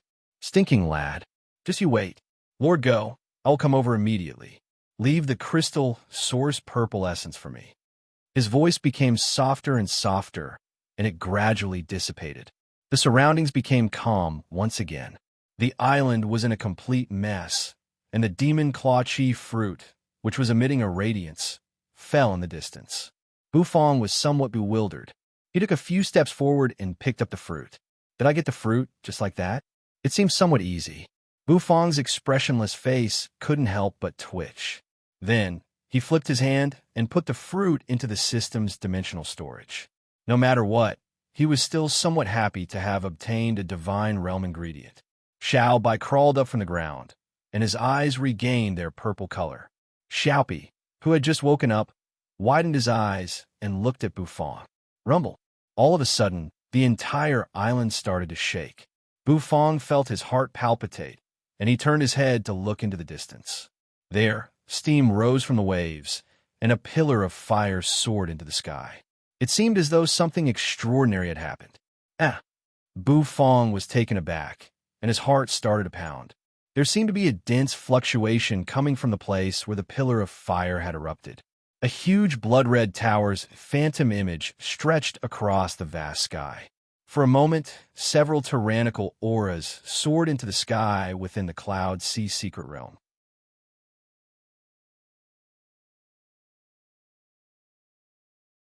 Chapter 459. The phantom of a blood-red pagoda suddenly appeared in the sky. It was reflected in everyone's eyes. The ripples caused by the illusionary pagoda were too intense, causing everyone to feel their blood and chi surging.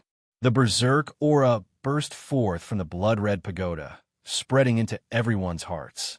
Waves of tyrannical aura burst forth.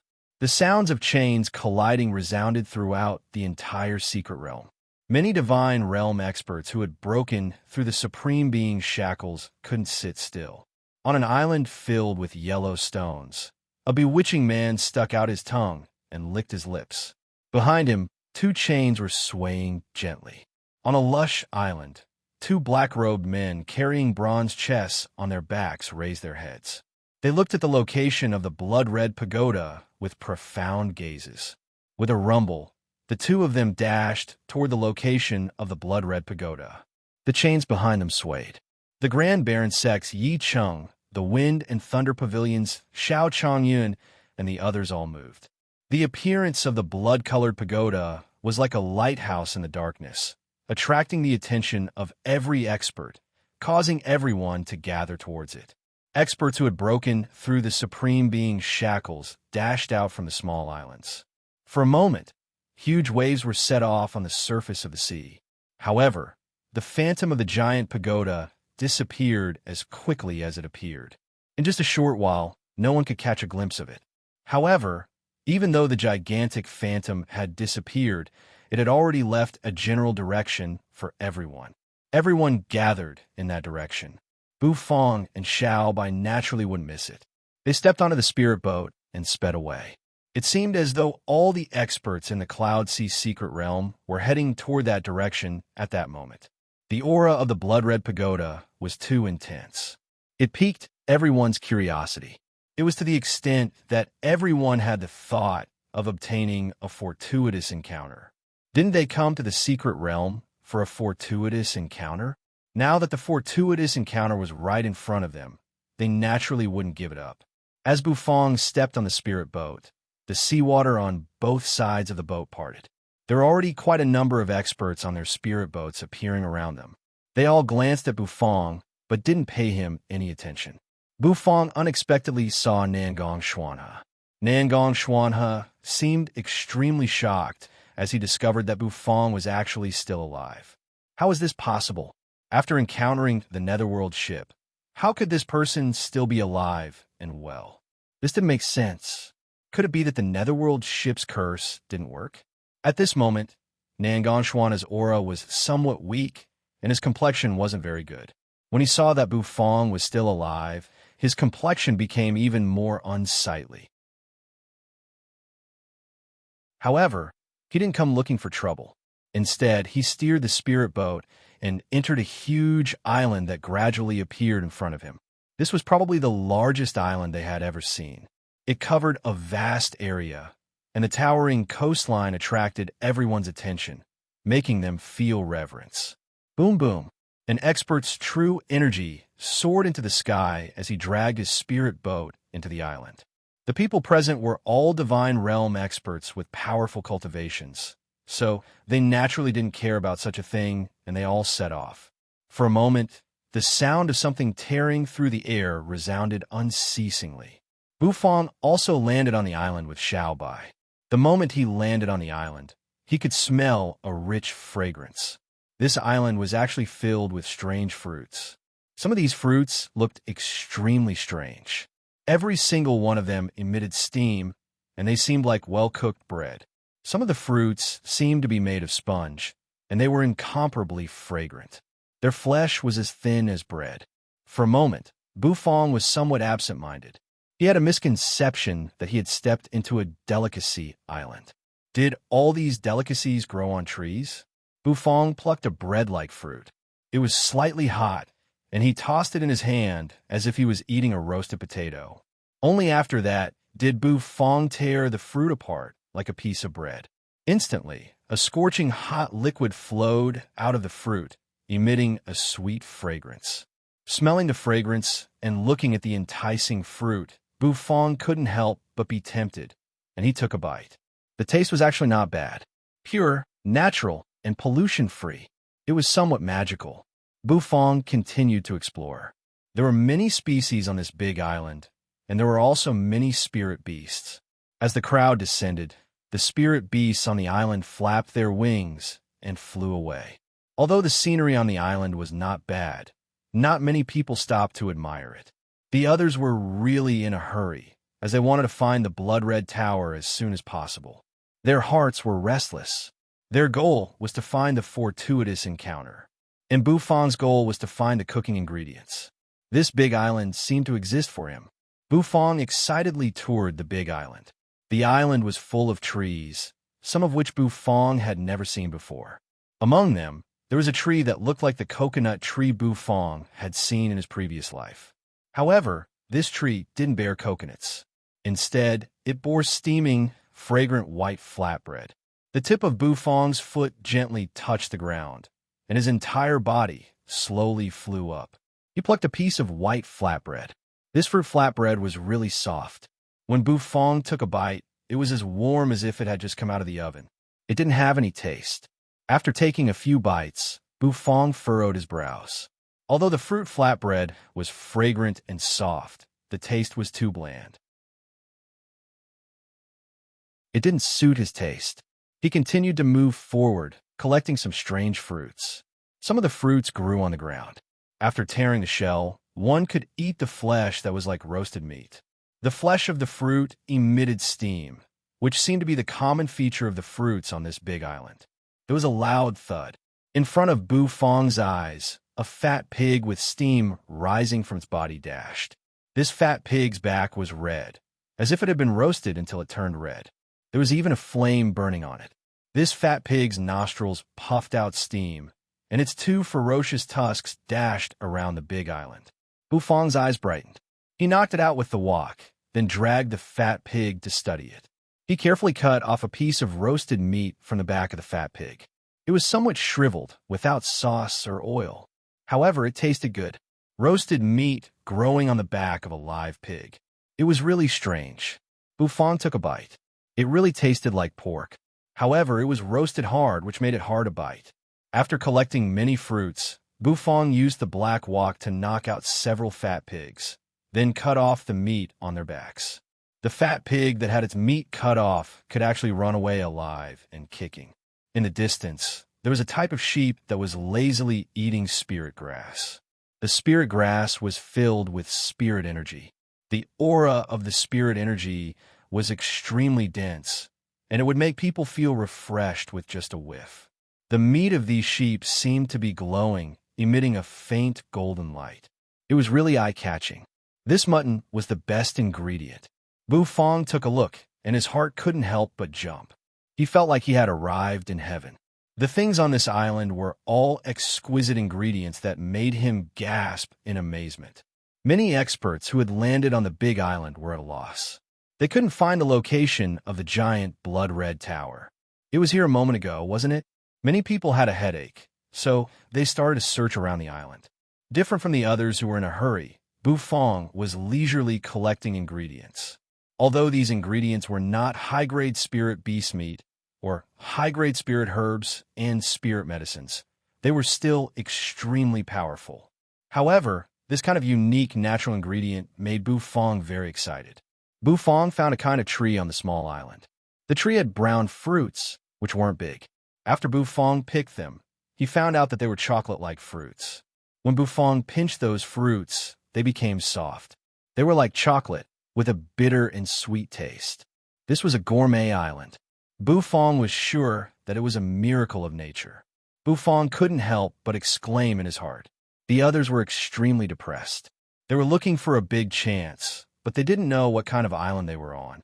They just wanted to find the giant blood-red tower and get a chance. Don't! Bufong collected some ingredients on the small island. He smashed the black walk on the ground, which made the ground shake. The experts who couldn't find the blood-red tower looked at Bufong suspiciously. However, Bufong's next action made their faces strange. What is this kid doing? Is he going to cook on this island? Is he crazy? We came to the secret realm to find a chance, not to cook. Interesting. This kid can't be a chef, right? He looks a little familiar. Many people knew about Bufong's fame, but there weren't many people in Heavenly Mist City who could recognize Bufong. Because of the Nangong family's incident, many people knew about Bufong. Everyone knew that a chef had entered the secret realm. However, they didn't expect that this chef would cook under their noses. It was a little funny. Bufong didn't care too much about it. His hands were itching. These strange ingredients made him excited. The golden dragon bone kitchen knife appeared in his hand. Ignoring the people's playful gazes, Bufong twirled the knife and dealt with a sheep that was emitting a faint golden light. This sheep was very calm, and its movements were very slow. It didn't struggle, nor did it roar. During the whole process, it just let out a lazy bleat. To deal with the sheep, Bufong didn't need to use the Overlord 13 blades. He just used the meteor cutting technique to cut the sheep into several pieces. After the black walk, he used the pork to cook a thick soup. The fragrance of the soup permeated the air. He added the sheep's bones into the soup and started to stew it. Not long after, thick steam began to rise. The Grand Baron Sex Yi Chung, the puppet sex experts Xiao Chuanyun, and the other experts watched with playful expressions. Nangong Xuana hid in the crowd and looked at Bufong with disdain. Bufong didn't care about their gazes. He was very excited about cooking. He skillfully scooped the sheep out of the wok and poured it into a bowl. After boiling the soup several times, the sheep looked as if it was covered with a layer of glistening oil, and a rich fragrance permeated the air. Many experts in the surroundings even had their appetites aroused.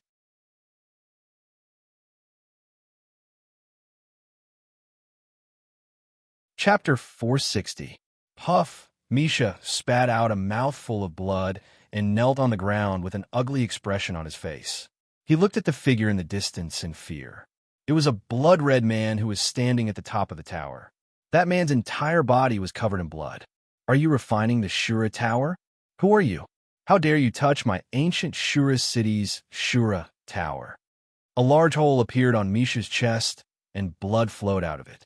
The blood that flowed out floated in the air and gathered around the man's body. Ancient Shura City? What a joke. I found the Shura Tower in the secret realm, and it belongs to me. You came to snatch it from me, and now you want to blame me? What a joke. The man said calmly. His voice was dignified and his gaze was sharp. He seemed like an expert who was in a high position. He looked at Misha as if he was looking at a dead man. His gaze made Misha's heart turn cold. Misha was very powerful. He had broken through 3 of the Supreme Being's shackles. With his strength and status, he could defeat everyone in the secret realm. Even the Three Clouds alchemist, Master Xin Bei, couldn't defeat him. Thus, he was very confident that he would be able to find the Shura Tower in the secret realm. However, he didn't expect that even though he found the Shura Tower, he wouldn't be able to bring it back. His companion had already been killed by that terrifying blood-red man. All the blood in his body had been sucked dry and turned into energy that flowed into that expert's body. That guy was simply a demon. Misha suddenly thought of something. When he looked at that blood-red man, he suddenly recalled a legend in the ancient Shura city.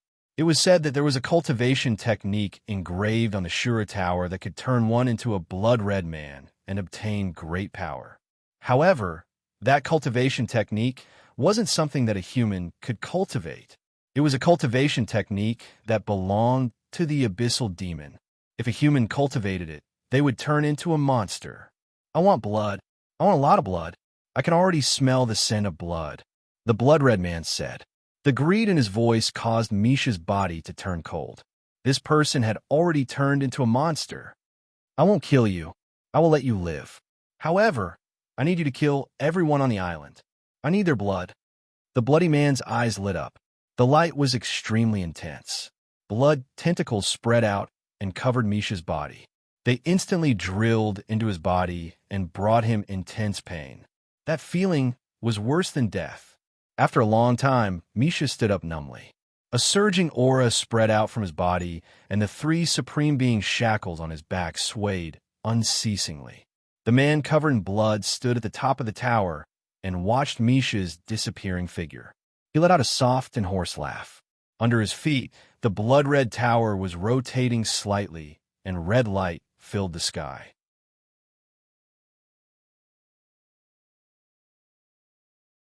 Yang Meiji walked to Bu Fong's side and casually sat down. She then ordered a bowl of soup. After Bu Fong finished the last mouthful of soup, he felt his entire body warm up. This golden mutton was truly an extremely high-quality mutton ingredient. After shooting a glance at Yang Meiji, Bu Fong skillfully scooped a bowl of soup for her. Every bowl of lamb had to be boiled 3 times, and it looked extremely gaudy. However, every time the lamb was boiled, it would become even more sparkling and translucent. Handing Yang Meiji a piece of flatbread, the big woman happily ran to the side and gobbled it up. After eating, Bu Fong felt somewhat puzzled. Why did this island have so many strange ingredients? Moreover, the quality of these ingredients was extremely high. For example, the pork and the golden lamb. There were also those strange fruits, such as the flatbread fruit, the breadfruit, the chocolate fruit, and so on. There was no reason for them to appear. Bu Fong could feel that these ingredients contained the same kind of energy. Could it be that this energy had caused these ingredients to change? If so, where did this energy come from? Bu Fong was suddenly curious about the source of this energy. Of course, he wasn't curious because it was mysterious. He was curious because he felt that since this energy could make these ingredients become so high quality, the source of this energy was definitely a high-grade ingredient. Bu Fong was a person who loved everyone. As long as it was a good ingredient, he would love it. It was so delicious. Yang Meiji, who was eating at the side, widened her eyes so much that they almost popped out. She almost swallowed her tongue because of the slippery lamb. The flatbread mixed with this bowl of lamb soup was simply an earthly delicacy. Yang Meiji's table manners attracted many people's curiosity. Was it really that delicious?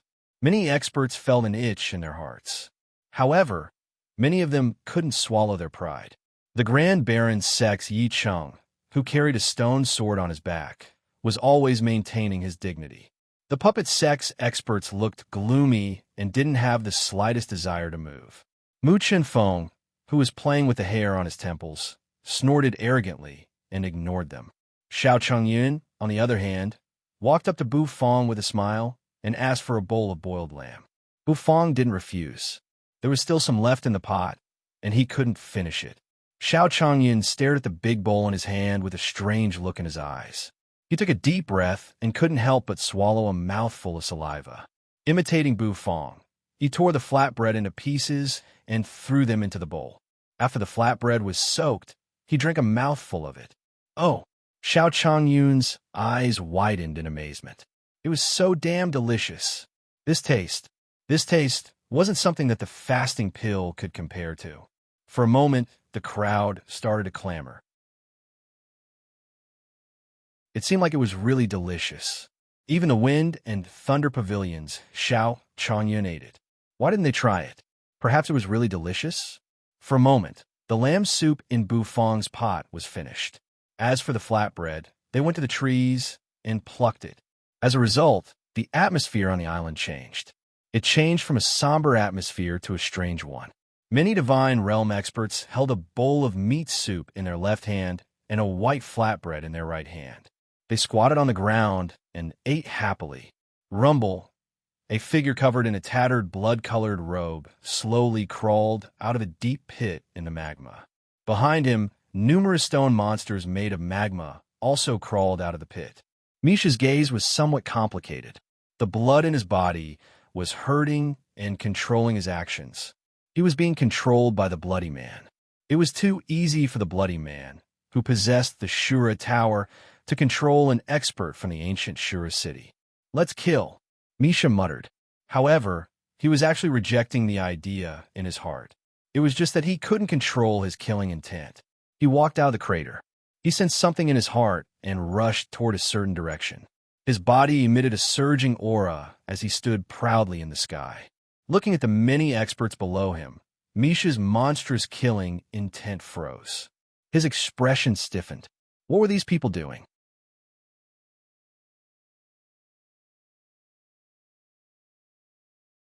Chapter 461. When Misha saw the scene in front of him, he was completely stupefied. These people were all divine realm experts, but what were they doing? Each of them had a bowl of soup and a piece of flatbread. They found a place to squat down and happily ate. What about their image? What about the image of divine realm experts? They were even eating noisily. Could they be any more shameless? Misha was somewhat speechless. He floated in the sky with the 3 chains swaying behind him. The will of the man covered in blood was still in his body, causing his killing intent to surge violently. These people must die. His killing intent affected his mind, and it condensed in his eyes. It seemed as though it had materialized, causing people to feel a chill run down their spines. Nangong Xuanhe didn't eat. Even if he wanted to eat, he didn't have the face to do so. The conflict between him and Bufang was huge, and he even wanted to kill him. How could he put down his face and eat that bowl of mutton? The fragrance of the meat soup was rich, and it constantly tempted his appetite. The people around him were all squatting down and eating, and he was the only one standing there. To be honest, he felt somewhat awkward. When he saw Misha, his eyes lit up, and the wrinkles on his face wrinkled. He seemed extremely excited. "Your Excellency, Misha, I finally found you." He didn't seem to notice Misha's depressed state, and he ran over to him. He finally found an acquaintance. Misha looked at him indifferently, and when he saw him running over, he couldn't help but squint his eyes. Was he retarded? He came here to kill people, not to chat with him. Bang! Misha thrust out his palm, and the chains in the sky collided with each other. His true energy surged and turned into a giant blood-red palm that shot toward Nangong Xuanhe. As Nangong Xuanhe ran, the excited expression on his face disappeared. "You actually want to kill me?" When he felt the terrifying might of that palm, Nangong Xuanhe's expression changed, and he roared. He forcefully stopped his body and moved sideways in an attempt to dodge that attack. Poochie. However, Nangong Xuanhe's reaction was too slow, or perhaps it was better to say that Misha's attack was too fast. Although Nangong Xuanhe managed to dodge in time, half of his body was still smashed by the blood-red palm. He coughed up blood incessantly. A bloody mist spread out, drawing an arc in the air before finally falling into the distance like a pile of rotten flesh. Misha's eyes were filled with killing intent as he coldly swept his gaze over everyone present. He was really here to kill. Boom, boom, boom. Giant beasts made of magma crawled out from behind him. These giant beasts were quite large in size and had very strong combat power. Each of the stone beasts seemed to be on par with an ordinary God State expert. Rumble. The divine realm experts below instantly felt a chill down their spines. They quickly poured the mutton soup into their mouths and wiped it clean before standing up solemnly. Bufong put away the black turtle constellation wok and looked at it with a solemn expression. That person had a murderous aura, a very cold, murderous aura. Clearly, they did not come with good intentions. Ancient Shura city's Misha, what are you doing? You actually colluded with the monsters on the island to besiege us? The Grand Baron Sex Yi Chung coldly said as he took out a stone sword that was strapped on his back. Although the stone sword had no sharp edge, it gave off an extremely dangerous aura. He was the Grand Baron Sex Yi Chung, one of the 10 supreme sons of heaven. The puppet sex experts looked at Misha with a solemn expression. They took out the bronze chests on their backs, and with a rumbling sound, a pitch-black aura spread out. 2 figures shot out of the chests, emitting deafening roars that resembled those of wild beasts. They were the puppet sex puppets. They were corpse puppets refined from the corpses of divine realm experts. These corpse puppets were extremely ugly, and it was impossible to see how they looked like when they were alive. Their mouths were filled with fangs, and they breathed a pitch-black aura. Swoosh! Swoosh! The violent corpse puppets tore through the air and charged toward Misha. The corpse puppets were violent and filled with a murderous intent. Misha sneered as he stood proudly in the air. The tip of his foot touched the ground, and his body disappeared like a phantom. In the next instant, he appeared in front of a corpse puppet. Bang! With a punch, the stiff corpse puppet was sent flying and smashed into a small hill. The ferocious Misha was like a ferocious beast in human form. Every move he made was incomparably ferocious and unstoppable. He was an expert who had broken through 3 Supreme Being shackles. None of the Divine Realm experts present were a match for him. Even Xiao Changyun and the others from the Wind and Thunder Pavilion couldn't defeat him. The gigantic stone beasts charged into the crowd and started killing wantonly.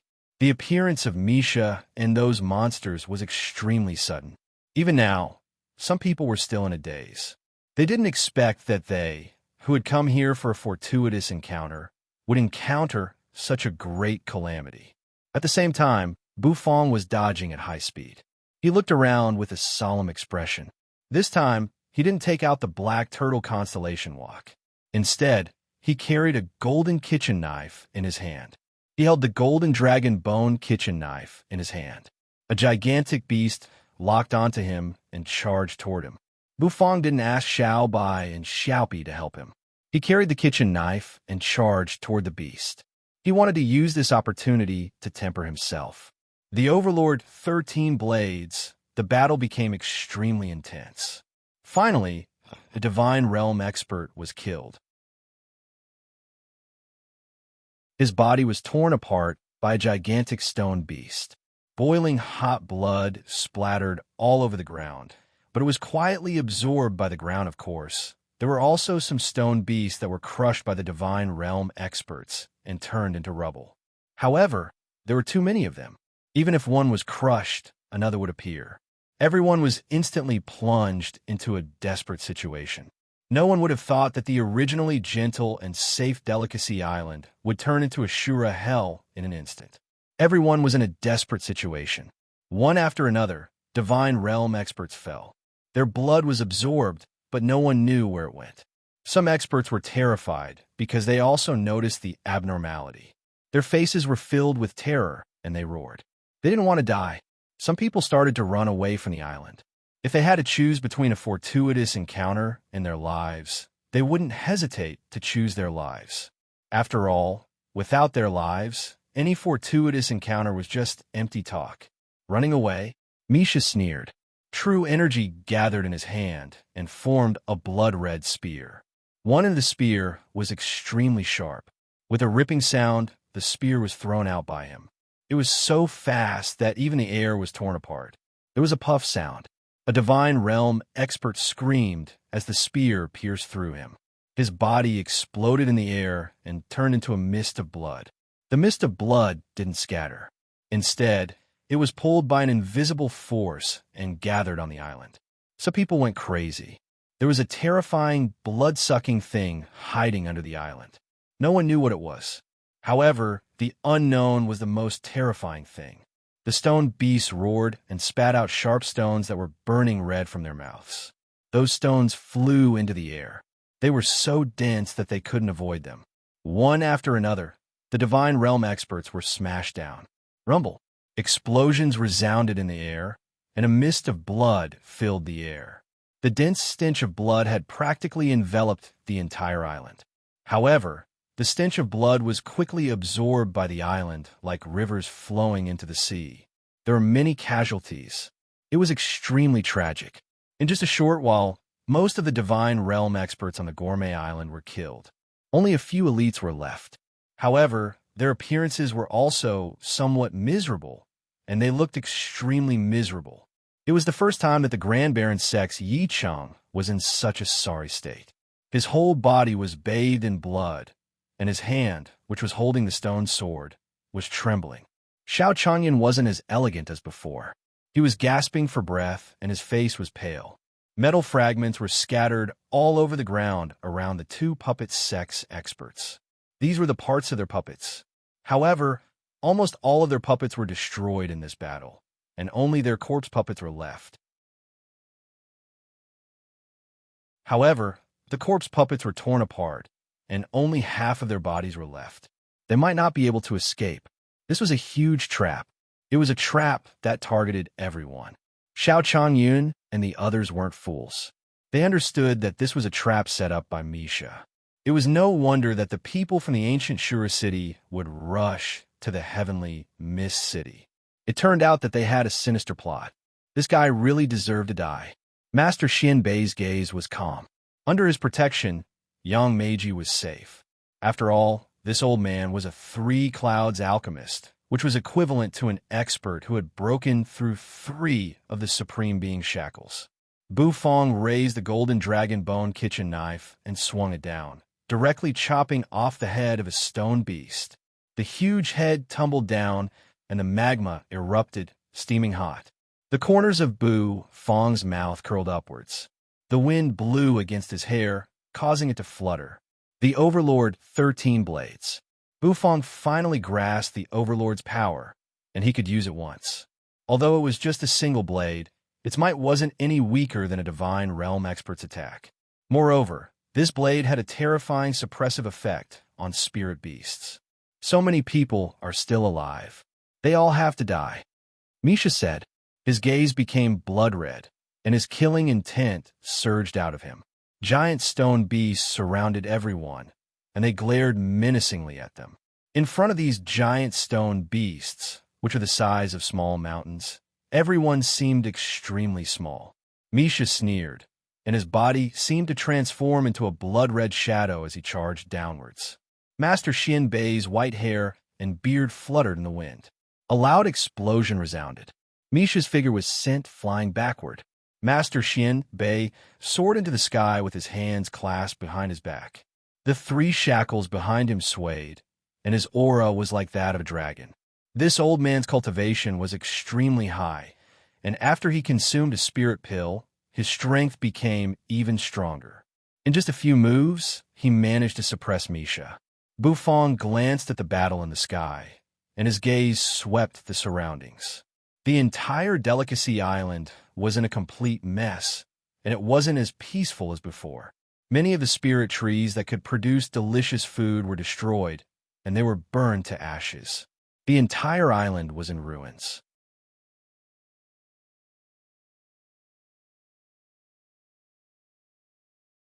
Chapter 462.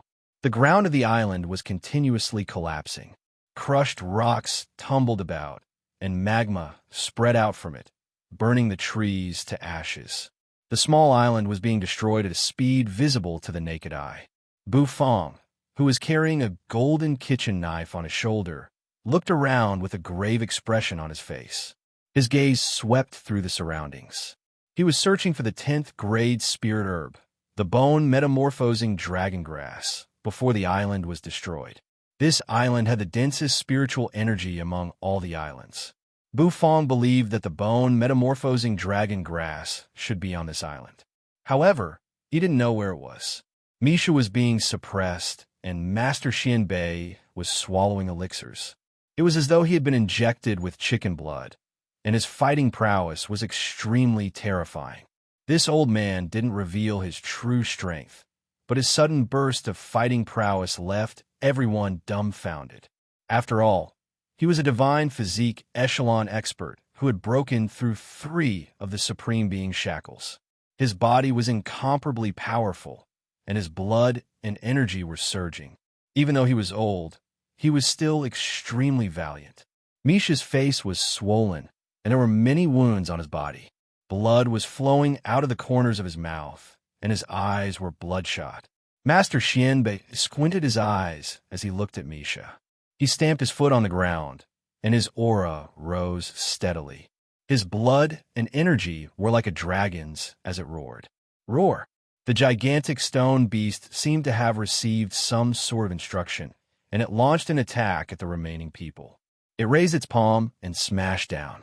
It wanted to smash the remaining people into meat paste. However, the remaining people were extremely powerful, and they wouldn't die so easily. Bufang, who was carrying the golden dragon bone kitchen knife, emitted a tyrannical aura. But Xiaobai finally moved. His purple eyes flickered, and the armor on his body started to shine. The metal wings on his back spread open, and the array cannon on his body started to emit a radiance. An intense explosion resounded, and a berserk wave of energy surged out. An incandescent array cannon smashed out with a loud bang, directly hitting the body of the stone behemoth. One of the beast's arms was smashed by the cannon. Bang! Bang! Bang! Xiao Bai, who had turned into a human-shaped cannon, stood in his original position, and his body continuously shot out energy cannons. He used brute force to smash the beast into pieces. The surrounding people sucked in a breath of cold air. This was especially true for the members of the puppet sect. This was the first time they seriously sized up this iron puppet. They didn't expect it to be so strong. Compared to their corpse puppets, these puppets seemed to be even stronger. The main thing was that this array cannon was too fierce. How can a puppet carry a formation cannon? Where would he get the energy needed to activate the formation? This is illogical. A puppet sex expert roared in disbelief. A strong gust of wind blew, and the giant beasts were smashed into pieces, turning into gravel that rolled all over the ground. After the initial shock, the others also regained their senses and unleashed their most powerful combat power. These people were the elites of the various first-rate forces. Although they weren't the strongest or the most talented monstrous geniuses, they weren't weak. Rumbling sounds resounded, and the entire island was smashed to the point of collapse. Molten lava spewed out of the pit. Misha was smashed into the sea by Master Xianbei's palm strike, causing huge waves to rise. The battle seemed to have ended. Rumble. A beam of light suddenly shot out from the depths of the island. That beam of light soared into the sky and condensed into a blood-red pillar. The phantom of a blood-red pagoda appeared. Everyone's gaze fell on the blood-red pagoda. They couldn't help but become excited. That was the opportunity they were looking for. The blood-red pagoda seemed to be filled with boundless temptation, and everyone involuntarily took a step forward, rushing toward it. In just a short moment, everyone's figure disappeared. Bufang put away his golden dragon bone kitchen knife and sighed. The entire island was filled with flames and smoke, and it was impossible to find the bone metamorphosing dragon grass. Could it be that the bone metamorphosing dragon grass was in that so-called opportunity? Bufang furrowed his brows as he looked at the blood-red pagoda. However, for some unknown reason, when Bufang looked at the pagoda, he felt a sense of disgust. He didn't want to touch that pagoda. He took a deep breath, and his mouth was filled with the stench of a burning volcano. Although he didn't want to go, the entire island was in ruins. If he wanted to find the bone metamorphosing dragon grass, he would have to enter it. Therefore, Bufang took a step forward and followed behind Bufang. Xiao Bai's eyes flickered as he followed behind Bufang. In the distance, there was a huge fissure. That fissure was extremely peculiar. The surging magma was actually split into two halves by this fissure, and a passage was revealed in the middle. Everyone followed the passage and stepped into it. Within that fissure, there seemed to be a pair of greedy eyes quietly watching them. Among the huge waves, a pitch-black and ice-cold ancient ship was slowly moving forward. The ancient ship was surrounded by a sea fog, and it was difficult for people to see it clearly. "Big sister, please let me go. I'm a man with a family, and a forceful melon won't be sweet. If you force me like this, both of us won't be happy." Within the netherworld ship, Nangong Wuk let out a miserable howl. He was pressed to the ground by a huge force, and he couldn't move at all. All he could do was move his mouth. A pair of slender and perfectly straight legs lay in front of him. Those legs were indeed beautiful, but Nangong Wuk didn't have the slightest intention of appreciating them. The netherworld woman stood there indifferently, and her pitch-black eyes gazed at him. Her gaze caused his hair to stand on end. Nangong Wuk felt sullen, and he felt that this woman had gone too far. If she wanted to kill him, she should have done so. However, this woman just stared at him, and it was incomparably horrifying. Did she really think that she could get pregnant just by staring at him? The netherworld woman didn't speak, and only Nangong Wuk kept shouting. He didn't know why this woman had captured him. However, he knew that the cabin of the ship was filled with corpses. These corpses were extremely cold, and they were filled with a deathly aura. They definitely weren't anything good. "Fine, you could do whatever you want." After shouting for a long time, Nangong Wuk's voice became hoarse. In the end, he chose to give up, and he lay on the ground as if there was nothing left to live for. The netherworld ship continued moving forward, and it floated endlessly in the secret realm. It was unknown where it was floating to. All of a sudden, the lips of the woman, who had been frozen in place, slightly trembled. "The aura of the phoenix egg," she muttered. The woman muttered. Then, as if she had come back to life, she slowly walked around the cabin. In the end, under Nangong Wuk's gaze, which was filled with despair, the woman lay on his face and licked him several times. "Damn it, I have to take responsibility for you taking liberties with me, okay?" Tears streamed down Nangong Wuk's face. After licking Nangong Wuk twice, wisps of black energy entered his body, and the woman stood up. The cabin's door opened, and she slowly walked out. There was actually such a vast space beneath the island. Within that space, there was a towering blood-red tower. This time, the giant tower wasn't just an illusion. It was the real blood-red tower. Bufong's gaze froze as he looked at the giant tower. He felt that this blood-red tower was somewhat familiar, and he felt as if he had seen it somewhere before. However, he couldn't recall where he had seen it before. The blood-red tower emitted a mysterious aura, and its surface was full of carvings, which reflected a blood-red radiance. It was so beautiful that it could intoxicate people.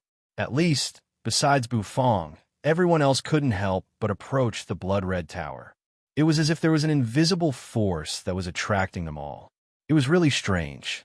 Bufong's gaze froze. He looked ahead. Because Yang Meiji's cultivation was the weakest, she couldn't resist the attraction, and she couldn't help but walk toward the blood-red tower. That giant tower was like a demon that had opened its fangs, and it was about to swallow her. After all, Bufong and Yang Meiji were acquaintances, and he couldn't just watch her die like that, right? Bufong was a little conflicted. Eventually, his mind flickered, and the black turtle constellation Wok hovered in his hand. He was still too soft-hearted. True energy poured into the black turtle constellation Wok. Bufong grabbed the Wok with one hand and took a step back. Taking a deep breath, he threw the black turtle constellation Wok out. "Go!" The black turtle constellation Wok whistled as it spun and flew out. In the sky, it became bigger and bigger. In the end, it became like a small mountain, smashing toward the blood-red tower. Boom! The black turtle constellation Wok smashed on the giant tower, and a loud explosion resounded. The entire space seemed to shake. The boiling magma became more violent. "Damn it! Whoever spoils my business, I'll kill him." A flustered and exasperated roar resounded. Then, a figure suddenly appeared on the blood-red tower. It was a figure shrouded in blood, and its aura was extremely terrifying. Its eyes were cold and manic, filled with murderous intent. The black turtle constellation wok flew back to Bufong's hand. This wok had wasted half of the true energy in Bufong's body. He hurriedly took out an oyster pancake from the system dimensional bag to recover his true energy. After swallowing it in 2 or 3 mouthfuls, the emptiness in his body was somewhat satiated. Then an explosion resounded.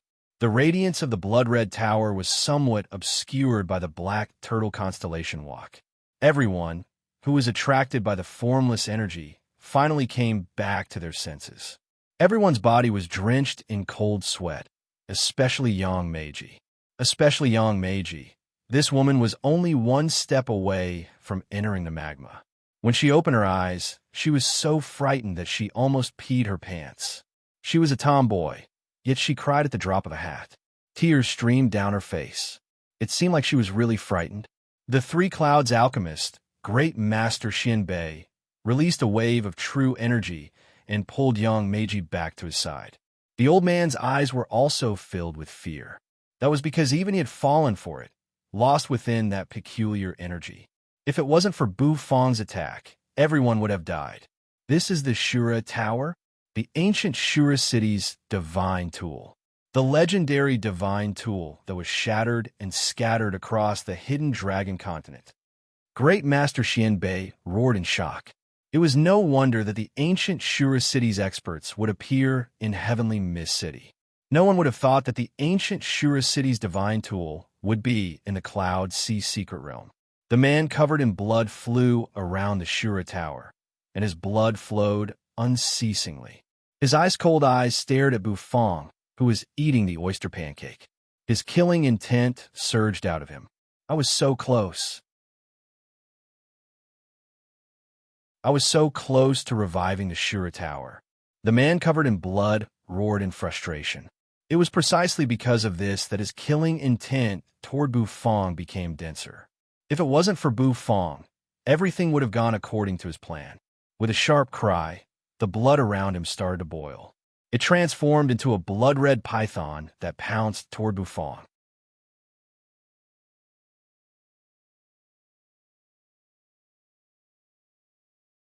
Chapter 463.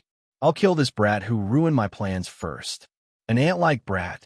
This was the first thought that came to the man covered in blood. The blood energy in the sky converged and formed a roaring blood dragon. The dense smell of blood permeated the air, causing people who smelled it to feel nauseous. With a roar, the blood dragon surged and pounced toward Bufong. The hearts of the people in the surroundings jumped, and their bodies trembled. The might of the blood dragon was too terrifying. It seemed as though it wanted to devour people in an instant. It was simply unstoppable. Master Shinbei's eyes flickered, and he roared.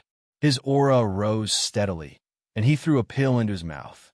His entire body emitted surging, true energy. He raised his palm, and the true energy in the sky converged into a revolving waterfall. The waterfall coiled around the blood dragon and tried to stop it from attacking Bufong. The man covered in blood stood on top of the blood-colored tower, and his gaze was filled with disdain and ridicule. He didn't care about Master Shinbei, who was trying to stop him. He raised his palm and aimed it at the blood dragon. It seemed as though he had recognized it, and the roaring blood dragon underwent a transformation. Sharp blood thorns burst out from the blood dragon's body, and the blood thorns directly tore apart the waterfall. Master Shinbei's eyes widened, and he felt a chill run down his spine. How could this blood dragon be so terrifying? Bufong furrowed his brows as he watched. The man covered in blood's killing intent locked onto him, and he felt somewhat uncomfortable. He looked at Master Shinbei, who was bitterly resisting the blood dragon's attack. Bufong let out a breath. He casually flipped his hand, and a bowl of steaming hot ramen appeared in his hand. The Rampage ramen was very fragrant, but taking out a bowl of ramen at this time wasn't a little strange? Master, connect. Bufong waved the bowl of ramen in his hand, and the rampage ramen flew toward Master Xianbei at an incredible speed. Connect? What do you mean connect? Master Xianbei was somewhat bewildered. He didn't know what Bufang was talking about. When he saw Bufang throw something at him, he subconsciously caught it. As soon as it touched his hand, a strong fragrance gushed out. It was the fragrance of noodles. It's really noodles? Master Xianbei's bearded face trembled. What the hell is going on? You want me to eat noodles in the middle of a great battle? Do you think my old bones are dying too slowly? Master Xianbei was somewhat speechless as he glanced at Bufang. He was about to throw the noodles away. Boom! He raised his palm, and his true energy surged like a clear spring falling from the heavens, causing a huge explosion. Master Xianbei's face turned red, and he felt a wave of suffocation in his heart. He felt his hair stand on end. Just one blood dragon was already so difficult to deal with. If that bloody man were to personally make a move, wouldn't they all die? Whoosh! A bowl of rampage ramen floated back to Bufang's hand. Bufang's face darkened. Was he being despised? The rampage ramen that could increase one's combat strength was actually looked down upon. This was a little awkward. However, he did not care too much about it. He took out a Vigor beef meatball from the system storage. He threw it to Master Xianbei once more. Master Xianbei angrily caught the Vigor beef meatball. What is he doing? I'm fighting. Why does he keep throwing things at me? When the Vigor beef meatball touched his hand, it felt warm. The heat emitted by the Vigor beef meatball caused Master Xianbei's somewhat angry heart to calm down. A meatball. Master Xianbei's gaze flickered as he looked at Bufang. Bufang expressionlessly nodded his head seriously. Eating a bowl of noodles might take up a lot of time, but eating a meatball was much more convenient. Bufang stuffed the Vigor beef meatball into his mouth and chewed it a few times. The taste was unexpectedly good, and his eyes lit up. However, when a meatball entered his stomach, Master Xianbei's heart started to thump violently. Waves of energy spread out from his abdomen and spread throughout his entire body. This was a kind of energy that caused his blood to boil. Rip! The muscles of Master Xianbei's entire body bulged. His originally thin and weak body actually bulged up at this moment. His entire body was filled with muscles that resembled a horned dragon. Strength. This is what strength is. Master Xianbei was pleasantly surprised. He felt as though his entire body was filled with an endless amount of energy. Roar! With a furious roar, the blood dragon broke free from the pillar of true energy and rushed toward Master Xianbei. A loud explosion resounded as the blood dragon collided with Master Xianbei. Everyone was watching the fight attentively, and in the next moment, they all sucked in a breath of cold air. They were dumbstruck. In the sky, Master Xianbei's muscles bulged, and he emitted a tyrannical aura.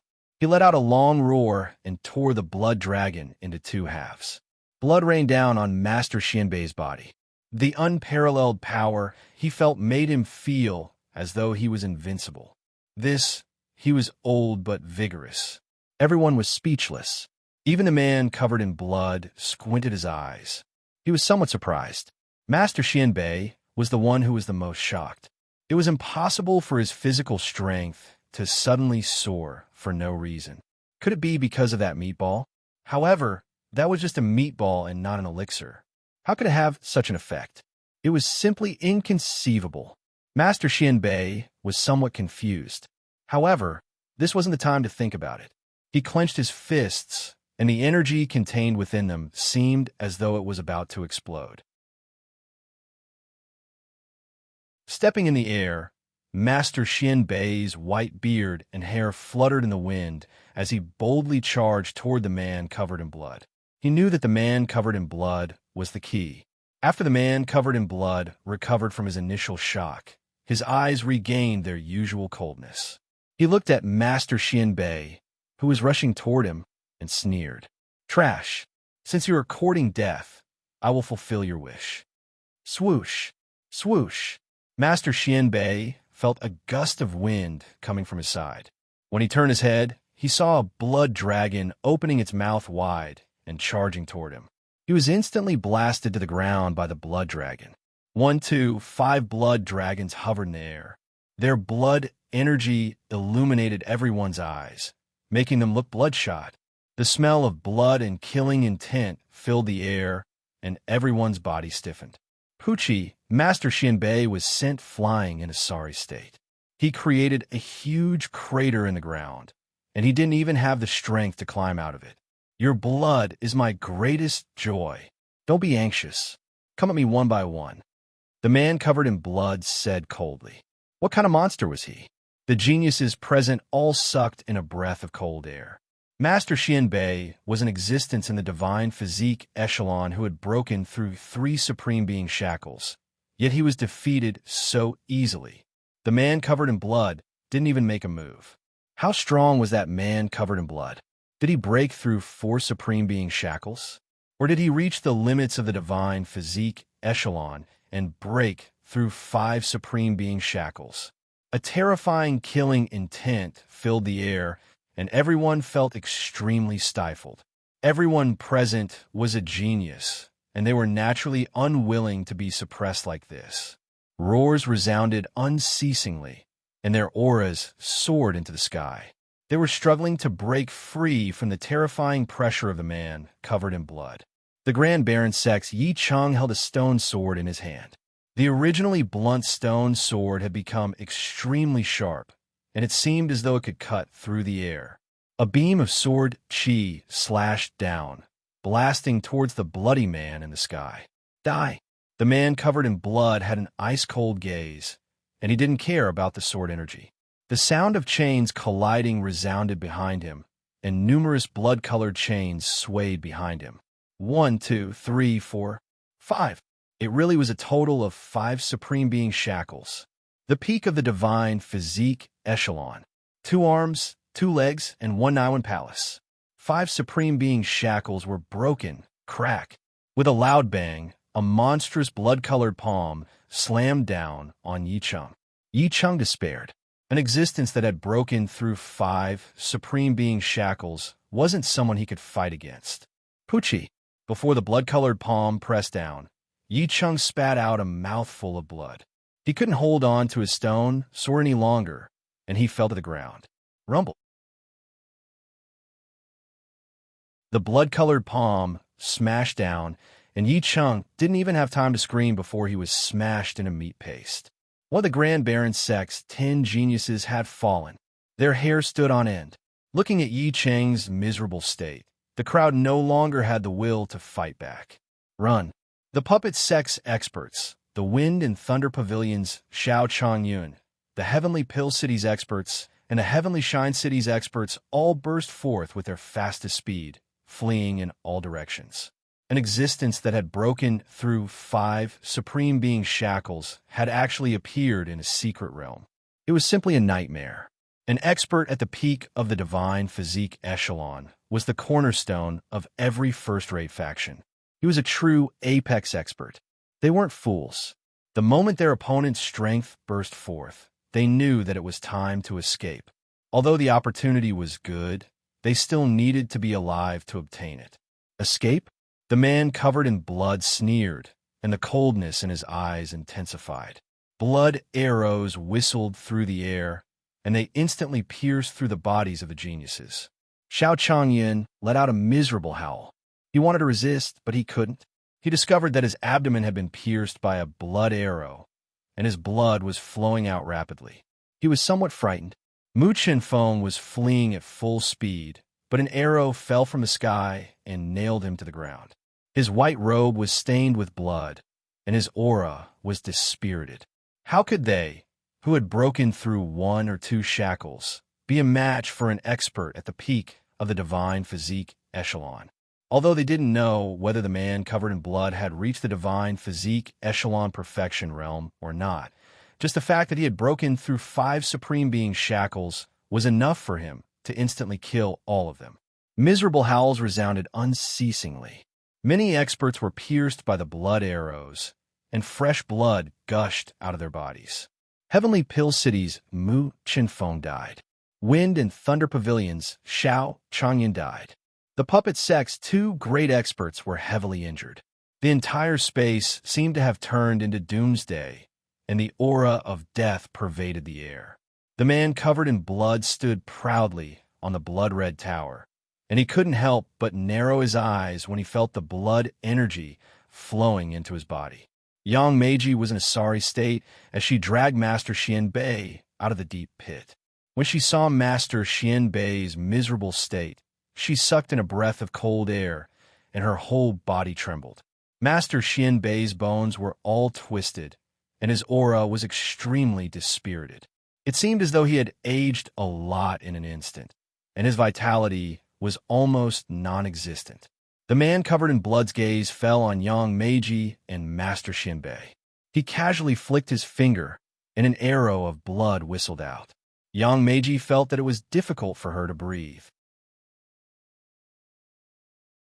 That pressure was too terrifying.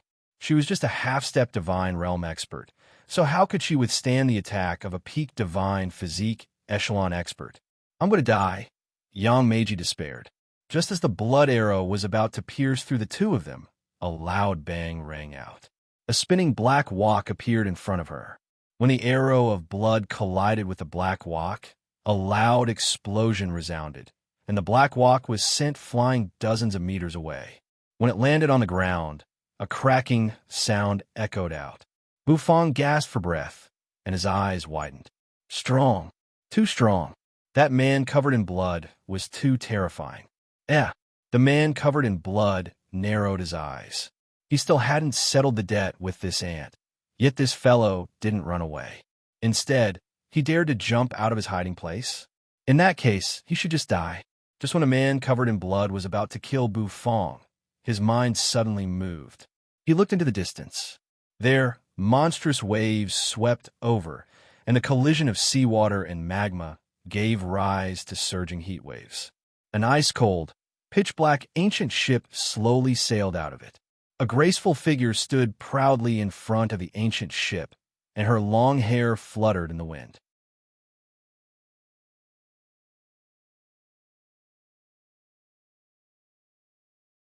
Chapter 464. Torrential waves surged in from the crack, causing the entire space to violently tremble. Seawater poured into the magma, and, as the two mixed together, a sizzling sound could be heard. Waves of heat rose up and spread out in all directions. An ancient ship rode the wind and broke through the waves, brazenly opening the crack and charging in a flashy manner. At the front of the ancient ship was a graceful woman with long black hair. Her ice-cold face was expressionless, and it was so pale that it seemed a little sickly. Did the man covered in blood recognize the Netherworld ship? Of course he recognized it. When he saw the cold Netherworld woman, the hair on the man covered in blood stood on end. Netherworld woman? We don't interfere with each other's business. Why did you barge into my territory? The man covered in blood retracted his aura as he spoke with vigilance. He had indeed broken through 5 of the Supreme Being's shackles and was in existence at the peak of the divine physique echelon. However, when facing the Netherworld woman, he still didn't dare to be careless. This woman was extremely terrifying. When he appeared in the secret realm, this woman was already in existence that caused people to tremble in fear. Bufang retrieved the black turtle constellation wok and looked at the Netherworld woman and the Netherworld ship in astonishment. They met again. In the secret realm, he once again met this mysterious pitch-black ancient ship. There was also this mysterious woman, a woman who was acquainted with the Lord Go. What was the purpose of this woman coming here? Could it be that she was also here for the blood-colored Shura Tower? The Netherworld woman stood proudly on the pitch-black ancient ship. The hot wind blew against her long black hair, causing it to flutter unceasingly. However, this woman's attention wasn't on the man covered in blood, nor was it on Bufang. She looked straight at the blood-colored tower. The tower was shrouded in a layer of blood fog, and its radiance was hazy. Suddenly, the woman let out a sharp cry, and a formless sound wave came out of her mouth, dispersing the blood fog outside of the blood-colored tower. In an instant, a fiery red radiance surged out of the Shura Tower.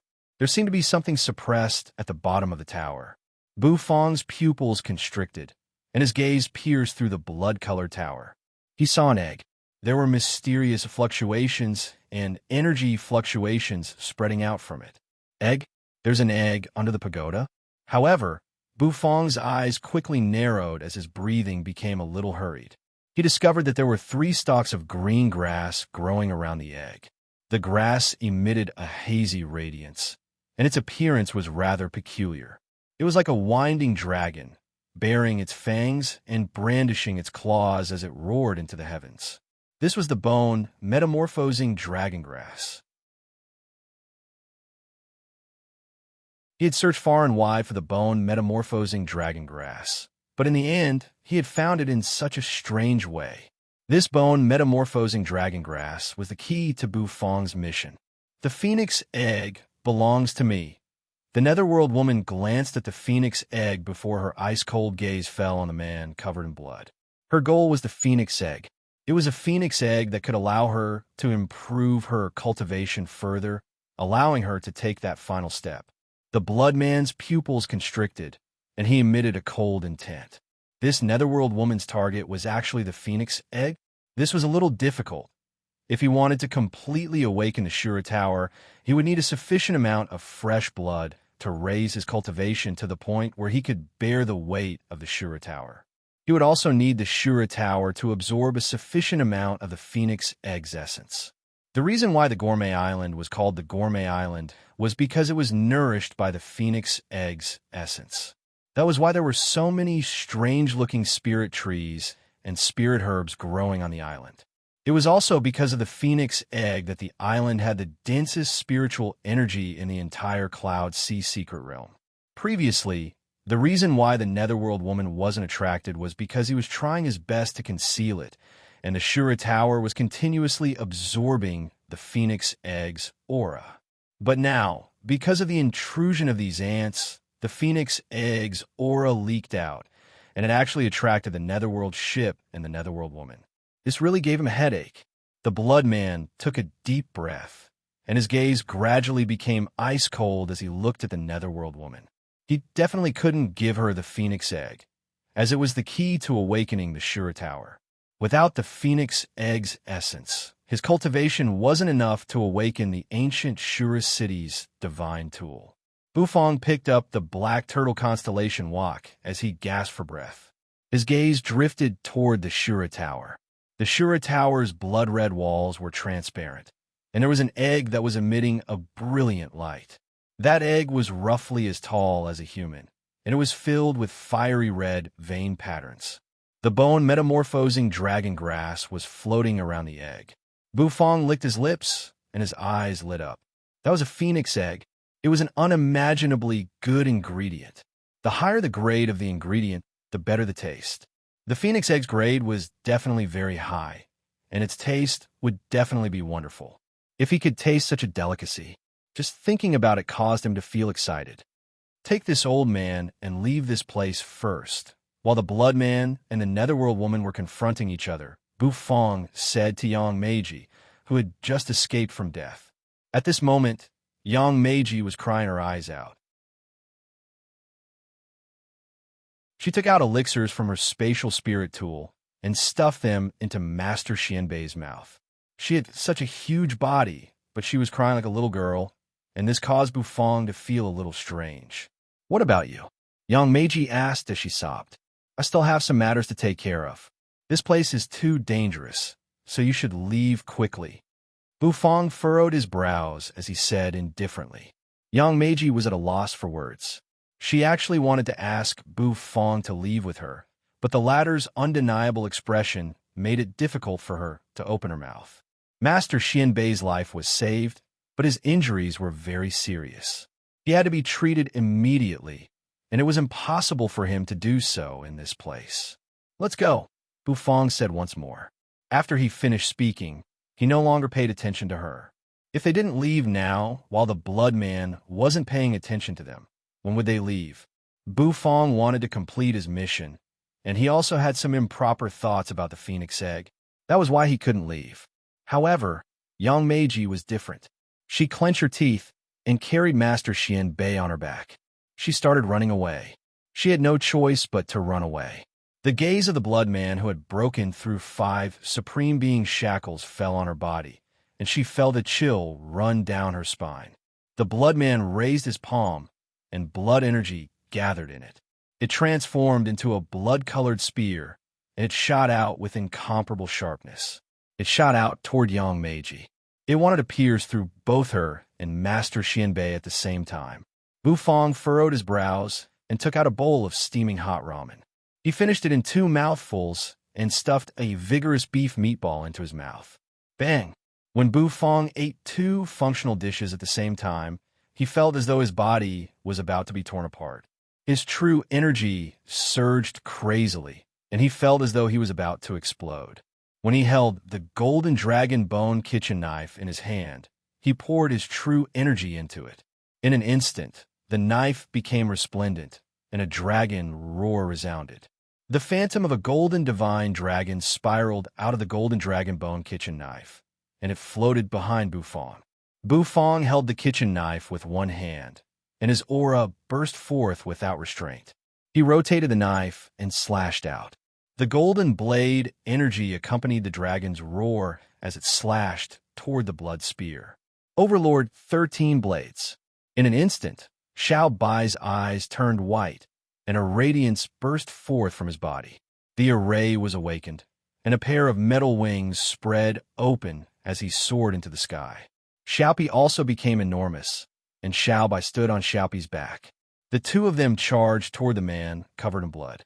Bang! The blood spear exploded in the air. Bufang's all-out attack had finally managed to block the blood man's casual attack. Yang Meiji's heart jumped, and she exhaled. She carried the old man and rushed out of the crevice. The man covered in blood turned his gaze toward Bufang. This kid had ruined his plans again and again, and if he didn't kill him, he wouldn't be able to vent his anger. He raised his head, and he saw a prawn carrying a lump of iron puppet rushing toward him. Bang! Bang! Bang! The iron puppet's body shone with radiance, and many magic array cannons shot out. The speed of those cannons was extremely fast, and they were enveloped in a layer of golden radiance. The man covered in blood squinted his eyes, and he turned his head to look at those magic array cannons. Bang!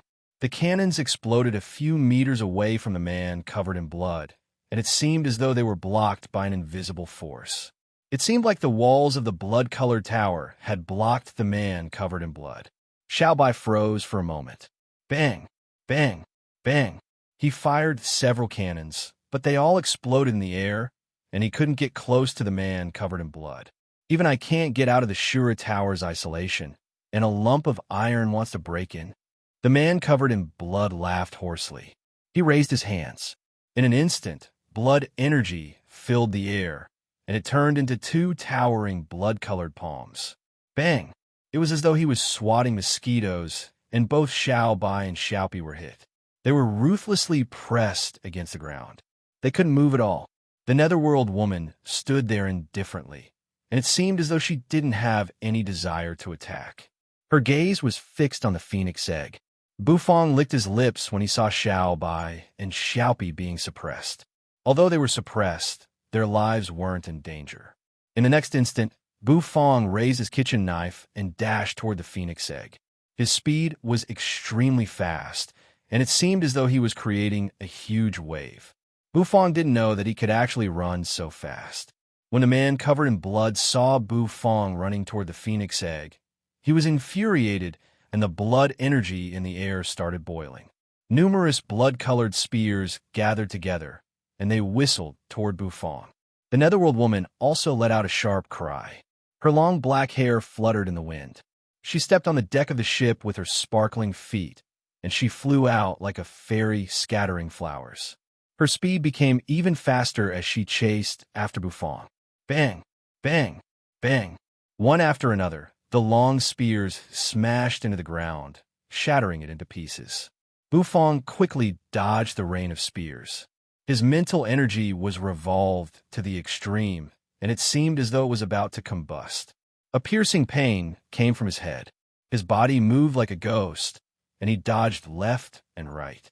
If he missed by even a millimeter, he would be mercilessly pierced by the blood spears. Stop right there. The man covered in blood was infuriated. His body, which had been motionless all this while, soared into the sky, and with a bang, he smashed into the invisible wall of the tower. The wall bound him, and he couldn't leave. Bufong didn't care about the man covered in blood. He quickly arrived in front of the phoenix egg. An ice-cold aura pervaded the air, and a netherworld woman suddenly appeared beside him. She looked at him with her pitch-black eyes. The man covered in blood let out an angry roar, and the entire space trembled. He quickly left the top of the tower and rushed toward the bottom. The netherworld woman glanced at Bufong, then raised her jade-like finger and touched the wall of the tower. Specks of light immediately spread out. The Shura Tower's wall was suppressing the phoenix egg. Bufong suddenly realized that with the Shura Tower's barrier, how was he going to enter? Then he saw the netherworld woman stretch out her hand, and her whole hand slowly entered the tower. Soon after, her whole body. It was so easy. Bufong expressionlessly looked at her, and a thought flashed through his mind. He also tried to enter the tower. It was as if he had touched a layer of warm water. The water covered his body, and Bufong directly passed through the Shura Tower. When he slowly opened his eyes, the dense spiritual energy in the air made Bufong feel as if his pores were about to burst. It was too dense. The spiritual energy in the tower was too dense.